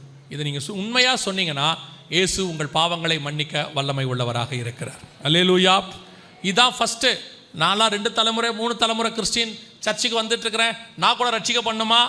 நீங்கள் நிதானித்து பாவம் செய்கிற வயசு வந்துடுச்சுன்னா உங்களுக்கு ரட்சிப்பு அவசியம். ஏன்னா வசனம் சொல்லுது, தாயின் கருவில் உருவாகும் போதே எப்படி உருவாகிறோமா? பாவத்தில் உருவாகிறோம். அதனால் கண்டிப்பாக ரட்சிக்கப்பட வேண்டியது அவசியம். 2வது, பிதா குமாரன் பரிசுத்தாவின் நாமத்தினாலே தண்ணீரில் மூழ்கி ஞானசானம் எடுக்கணும். இந்த ஞானசானத்தை அல்லாமல் வேறு ஞானசானம் பைபிளில் இல்லை. சிலர் கேட்பாங்க, ஞானசானம் எடுக்கணுமா? கண்டிப்பாக எடுக்கணும். ஏன்னா பாவத்துக்கு மரித்து நீதிக்கு உயிர்த்தெழுதல். பழைய மனுஷன் மரித்து போனான், புதிய மனுஷன் கிறிஸ்துவுக்குள் பிறந்திருக்கிறான்றதை நீங்கள் அடையாளப்படுத்துறது தான் ஞானசானம். இதை எப்போ எடுக்கணும்? ஞானம் வந்த பிறகு எடுக்கிற ஸ்நானம் தான் ஞான ஸ்நானம். ஞானம் எப்போ வரும்? கர்த்தருக்கு பயப்படுதலே ஞானத்தின் எப்போ கர்த்தருக்கு பயப்படுவோம்? தீமை விட்டு விலகுதலே கர்த்தருக்கு பயப்படுகிற. அப்போ எப்போ ஞானஸ்நானம் எடுக்கணும்? தீமை விட்டு விலகி கர்த்தருக்கு பயந்து இனி பாவம் செய்ய மாட்டேன் அறிக்கை செய்து பாவத்துக்கு மரித்து நீதிக்கு உயிர்த்தெழுதல். இந்த ஞானஸ்நானம் எடுக்கணும். சின்ன வயசில் எடுத்தோம், தெளிப்பு ஞானஸ்நானம் கொடுத்தாங்க, குழந்தைகளை கொடுத்தாங்க. அதனால தான் ஆண்டவர் ஒரே வார்த்தை சொன்னார், விசுவாசம் உள்ளவனாகி ஞானஸ்நானம் பெறுகிறவனே ரட்சிக்கப்படுவான். விசுவாசம்னா என்ன? நம்பப்படுதல் மேல் உறுதியும் காணப்படாத மேல் நிச்சயம். இந்த அறிவு வந்து விசுவாசித்து இயேசுவே மெய்யான தேவன், தேவனுடைய குமாரன் என்பதை அறிக்கை செய்து நீங்கள் எடுக்கணும். அந்த ஞானஸ்நானம் எடுத்தீங்களா? எடுக்காவிட்டால் வருகையில் போக முடியாது. ஏன்னா வசனம் தெளிவாக சொல்லுது, ஒருவன் ஜலத்தினாலும் ஆவியினாலும் பெறவாவிடில் பரலோக ராஜ்யத்தில் பிரவேசிக்க. ஸோ ஞானஸ்நானத்துக்கு ஒப்பு கொடுக்காதவங்க ஞானஸ்நானத்துக்கு ஒப்பு கொடுங்க. ஏன்னா வருகை மிக சமீபம். கொரோனா நேரத்துக்கு முன்னாடி இப்படி தான் சொல்லிகிட்டே இருந்தோம். கொஞ்சம் பேர் அசட்டை பண்ணாங்க. ஒருத்தர்லாம் என்கிட்ட சொன்னார், எருசலேமில் போய் தான் நான் எடுப்பேன், இங்கெல்லாம் எடுக்க மாட்டேன்னார். காலம் வந்தது, லாக்டவுன் போச்சு, எல்லா பக்கமும் மரணம்.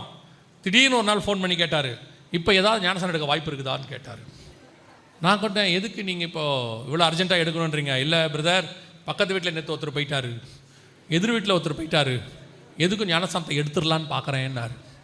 நான் சொன்னேன், இப்போ எடுக்க முடியாது, சர்ச்செல்லாம் மூடி இருக்குன்னு. என்ன பிரதர் பொறுப்பு இல்லாமல் பேசுகிறீங்க, ஏதாவது ஒன்று பார்த்து கொடுங்களேன் அப்படின்னாரு.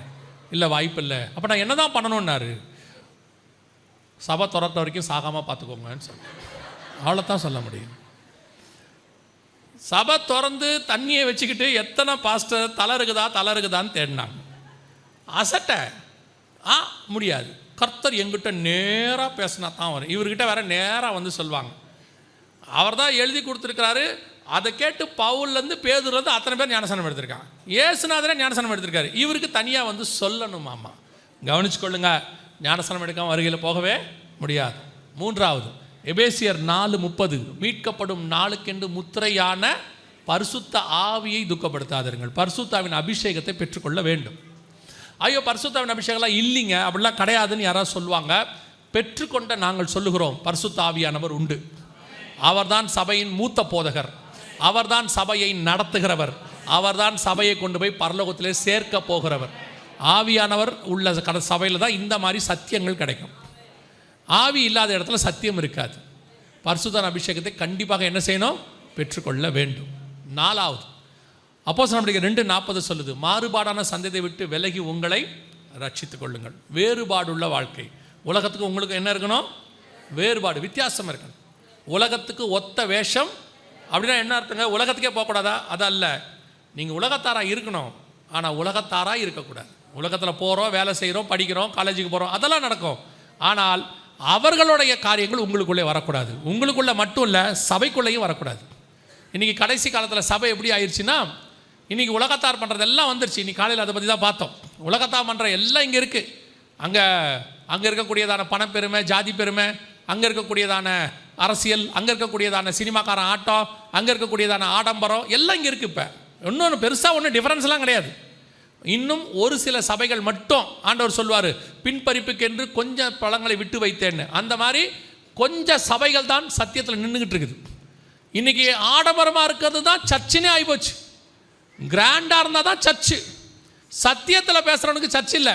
நல்ல சத்தியம் பேசுகிற ஊழியக்காரனை பார்த்தா அவங்க சொல்கிற வார்த்தை, பாவங்க அவர் பஞ்சத்தில் அடிபட்ட மாதிரி சொல்கிறான். அவர் பாவங்க, சத்தியம்னு பேசி 2 வீலர் தான் வச்சுருக்கிறாரு. நானும் சொல்கிறேன், பிழைக்க தெரியாத மனுஷனாக இருக்கிறாருன்னு. அனுசரித்து போ. யாரை அனுசரித்து போக? யார் அனுசரித்து போக? எலியா ஏசபேலை அனுசரித்து போயிருந்தால் பிரச்சனையே இல்லையே. ஆமாம் தானே? ஏசுநாதர் வந்து பரிசேயரை அனுசரித்து போயிருந்தால் பிரச்சனையே இல்லையே. யோவான் ஸ்நானகன் ஏரோதியாவை அனுசரிச்சிருந்தால் பிரச்சனையே இல்லையே. இவங்களோட சேர்ந்து நம்மளையும் நரகத்துக்கு போகிறதுக்கா? சத்தியத்தில் நில்லுங்க, பயப்படாதீங்க. இவங்களுக்கு முன்னாடி வேணா நம்ம பார்க்கறதுக்கு இப்படி இருப்போம், வித்தியாசமாக தோணுவோம். ஒரு நாள் வரும், உங்களை குறித்தும் என்னை குறித்தும் பரலோகத்தில் பிதாவுக்கு முன்பாக கர்த்தர் அறிக்கை பண்ணுவார். அதுதான் சாட்சி. இவனுக்கு முன்னாடி சாட்சி வாங்கி நம்ம என்ன பண்ண போகிறோம்? இப்போ திட்டுவான், அடுத்த வருஷம் புகழுவான், அதுக்கு அடுத்த வருஷம் திருப்பி திட்டுவான். சீமைக்கு பேரன் இவன்லாம். இவன் பேச்செல்லாம் கேட்க வேண்டியதுங்க. அண்ணே உங்களை மாதிரி இருக்காம்பா, அடுத்த வருஷம் அந்த ஆள் கிடக்கிறான் பைத்தியக்காரன்பா. அதனால் எந்த வகையிலும் நம்பாதீங்க. அதனால் யாரையும் உதாசீனமும் படுத்தாதீங்க.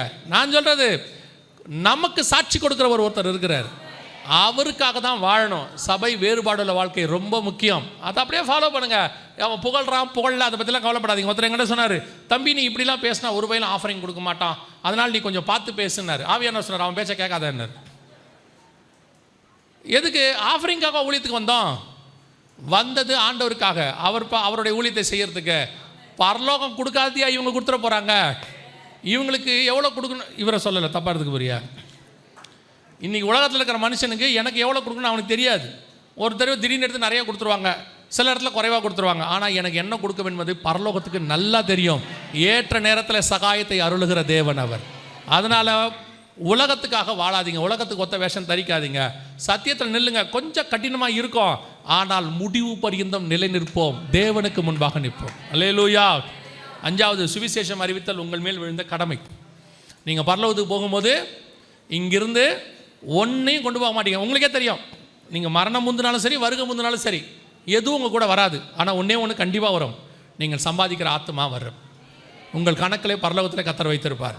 எவ்வளோக்கு எவ்வளோ சுவிசேஷம் சொல்ல முடியுமோ அவ்வளோக்கு எவ்வளோ சுவிசேஷம் சொல்லுங்கள். அவன் ரட்சிக்கப்படுறான் படலைங்கிறது 2வது, ஜெபம் பண்ணுங்க. ஆனால் உங்கள் வேலை தண்ணி மேலே விதை போடுறது, அதை முளைய செய்கிற கர்த்தர் ஒருத்தர் இருக்கிறார். அவர் விளைய பண்ணுவார். அவருக்கு தெரியும். நீங்கள் நட்டுட்டு போயிட்டே இருங்க. நீர் பாய்ச்சத்துக்கு யாரையாவது வச்சிருப்பார். நீங்களே கணக்கு பண்ணி நியாயத்திற்கு பண்ணாதீங்க. உங்கள் அக்காக்கெல்லாம் சுவிசேஷம் சொல்லிட்டீங்களா, அவங்களாம் திமிர் பிடிச்சவங்க, நம்ம சொன்னால் கேட்க மாட்டாங்க. இவங்க பெரிய திமிர் இல்லாதவங்க. ஒரு காலத்தில் நம்மளே ரொம்ப திமிர் பிடிச்சவங்க தான். நான் எப்பவும் சொல்லுவேன், நீங்கள் யாருக்காவது சுவிசேஷம் சொல்லும் போது கேட்க மாட்டான்னு தோணுச்சு, இவன் ரட்சிக்கப்பட மாட்டான்னு தோணுச்சுன்னா கண்ணாடியை பார்த்து சொல்லுங்கள், நீ எல்லாம் ரட்சிக்கப்பட்டிருக்கிற, உலகத்தில் எவன் வேணாலும் ரட்சிக்கப்படுவான்னு சொல்லுங்கள். நான் அப்படி தான் நினச்சிப்பேன். நம்மளையே கர்த்தர் ரட்சித்துட்டாரு, அவங்க ரட்சிக்க மாட்டாரா? நம்ம யாருங்கிறது தான் நமக்கு நல்லா தெரியுமே. நம்மளெல்லாம் ஆண்டவர் கொண்டாந்துட்டாருன்னா அவனெல்லாம் ஈஸியாக கொண்டாந்துருவார். உங்கள் வேலை சுவிசேஷம் சொல்கிறது. சொல்லுங்கள். 2 தான் நடக்கும். 1 திட்டுவான், இதுக்கு மேலே என்கிட்ட சொல்லாதம்மா விட்டுருங்க, அவனுக்கு ஜோம் பண்ணிட்டு விட்டுருங்க. இல்லையா அதை ஏற்றுக்கொள்வான், அவன் உங்கள் கணக்கிலே பரலோகத்துக்கு வந்துடுவான். ஆண்டவருக்காக ஒரு திட்டு வாங்கிறதுக்கு என்ன கஷ்டம்?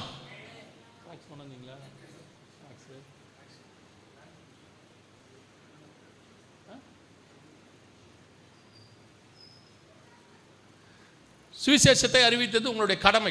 அதனால் டெய்லி என்ன செய்யுங்க, ஒருத்தருக்காவது சுவிசேஷம் சொல்லுங்கள். ஒரே ஒருத்தருக்காவது.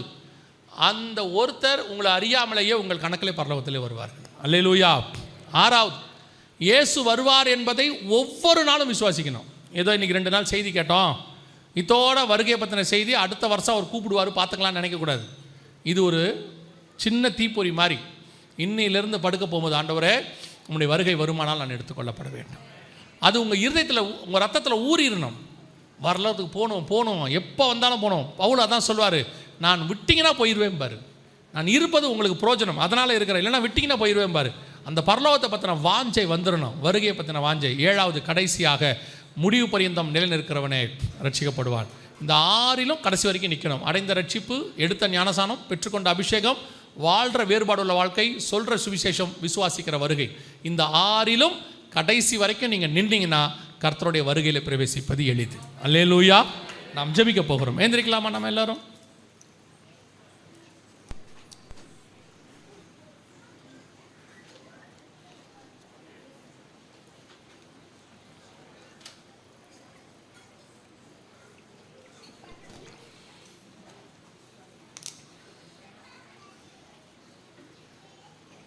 எல்லாம் கண்களை மூடுவோம்.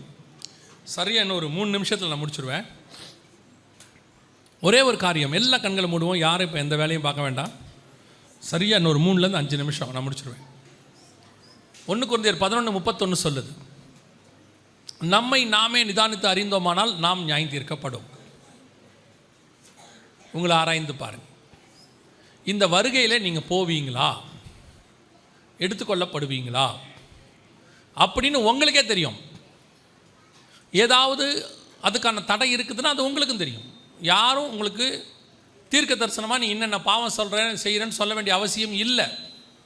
உங்களுக்கு தெரியும், உங்களுக்குள்ளே இருக்கிற ஆவியானவருக்கு தெரியும். உங்கள் மனசாட்சி தேவன் தந்த தீபமாக இருக்கிறது, அதுக்கு தெரியும். இந்த வருகையில் போகிறதுக்கு, ஆண்டவரை சந்திக்கிறதுக்கு, பரலோகத்துக்கு போகிறதுக்கு எது தடை? மாம்சமா, ஆத்மாவா, ஆவியா, எதுக்குள்ளே இன்னும் பலகீனம் இருக்குது? இன்னும் உங்கள் மாம்சம் கர்த்தருக்கு பிரியமில்லாத காரியங்களில் இருக்குதா? உங்கள் ஆத்மா மண்ணோட ஒட்டிக்கிட்டு இருக்குதா? உங்கள் ஆவி தேவன் தந்த தீபமாக இருக்குது, இல்லை அணைஞ்சு போயிருக்குதா? உங்களை ஆராய்ந்து பாருங்க. அப்படி உங்களுக்கே சில காரியங்கள் தெரியுமானால் இதை அறிக்கை செய்து விட்டு விடுகிற நேரம் இந்த ஒரு நிமிஷம். அதுக்கு தான் அமைதியாக ஒரே ஒரு நிமிஷம் யோசித்து பாருங்கள், உங்களுக்குள்ளே இன்னும் வருகையில் போகிறதுக்கு எது தடைன்னு. இந்த நேரத்தில் எல்லா கண்களையும் மூடியிருப்போம். நான் ஒரே ஒரு கேள்வி கேட்டு நான் ஜெபித்து முடிக்க விரும்புகிறேன். நான் இன்னும் தண்ணியில் மூழ்கி ஞானஸ்நானம் எடுக்கலை, தெரியாது, எனக்கு இன்றைக்கி தான் தெரியும், அல்லது எனக்கு தெரிஞ்சு நான் எடுக்காமல் இருந்தேன். கர்த்தர் இன்றைக்கி எனக்கு பேசியிருக்கிறாரு, நான் வருகையில் போகணும், தண்ணியில் மூழ்கி நான் ஞானஸ்நானம் எடுக்க விரும்புகிறேன் அப்படின்னு சொல்கிறவங்க மாத்திரம் உங்கள் வலது கரத்தை உயர்த்துங்க. நான் உங்களுக்காக ஜெபிக்க போகிறேன். ஒப்பு கொடுக்குறவங்க மட்டும், ஞானஸ்நானத்துக்கு ஒப்பு கொடுக்குறவங்க நல்ல கரங்களை உயர்த்துங்க. அது உங்களுக்கும் தேவனுக்கும். மற்றவங்கள கண்களை மூடி ஜெபம் பண்ணுங்க, உங்களுக்காக ஜெபம் பண்ணுங்க. ஏன் வேடிக்கை பார்க்குறீங்க? 1 2 3 4 5 பேர் இருக்காங்க, வேறு யார் இருக்கிறீங்க? நிறைய பேர் இருக்கிறாங்க கரங்களை உயர்த்தி இருக்கிறவங்க. ஒருவேளை நீங்கள் ஆவிக்குரிய சபையிலேருந்து வந்து உங்கள் சபையில் தண்ணியில் மூழ்கி ஞானஸ்நானம் கொடுப்பாங்கன்னா அங்கே போயிடுங்க. கரங்களை உயர்த்தி இருக்கிறவங்க அங்கே போயிடுங்க. உங்கள் சபையில் தரமாட்டாங்க, எங்கள் சபையில் மூழ்கி ஞானஸ்நானம்லாம் கிடையாது அப்படின்றவங்க முடிஞ்ச உடனே இங்கே வந்து இங்கே இருக்கிற ஊழியக்காரங்களை ஒரு நிமிஷம் பார்த்துட்டு போங்க. அவங்க எடுக்கிறதுக்கு என்ன செய்யணும்னு உங்களுக்கு சொல்லுவாங்க.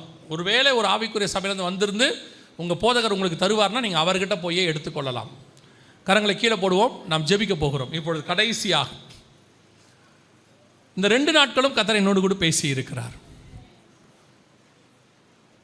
அவருடைய வருகையில் போகணும், குடும்பமாக போகணும், கர்த்தர் உணர்த்தி இருக்கிறார்.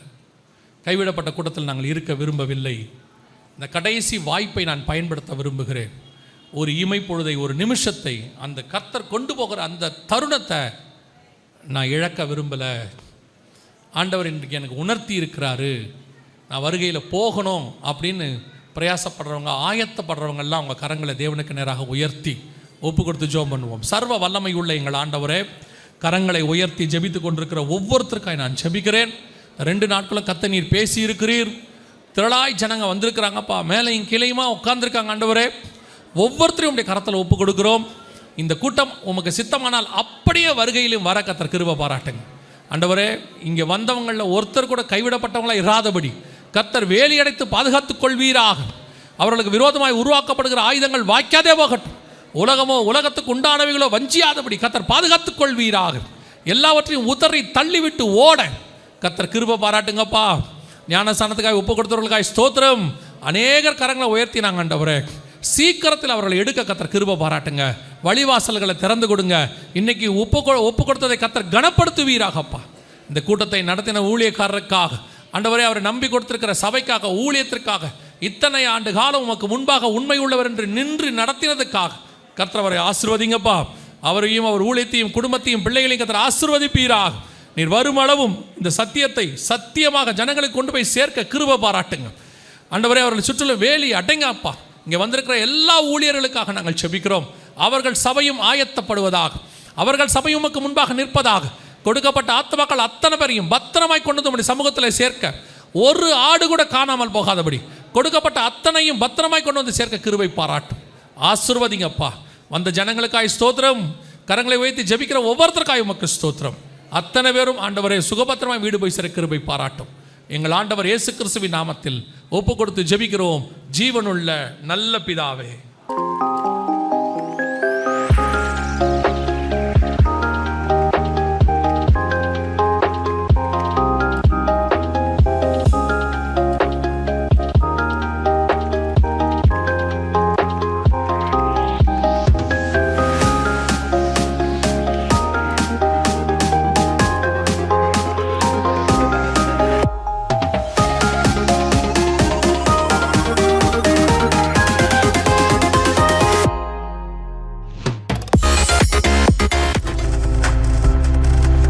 நீங்கள் பார்த்துக் கொண்டிருப்பது உங்கள் ஜாய் டிவி. உங்கள் துக்கம் சந்தோஷமாய் மாறும்.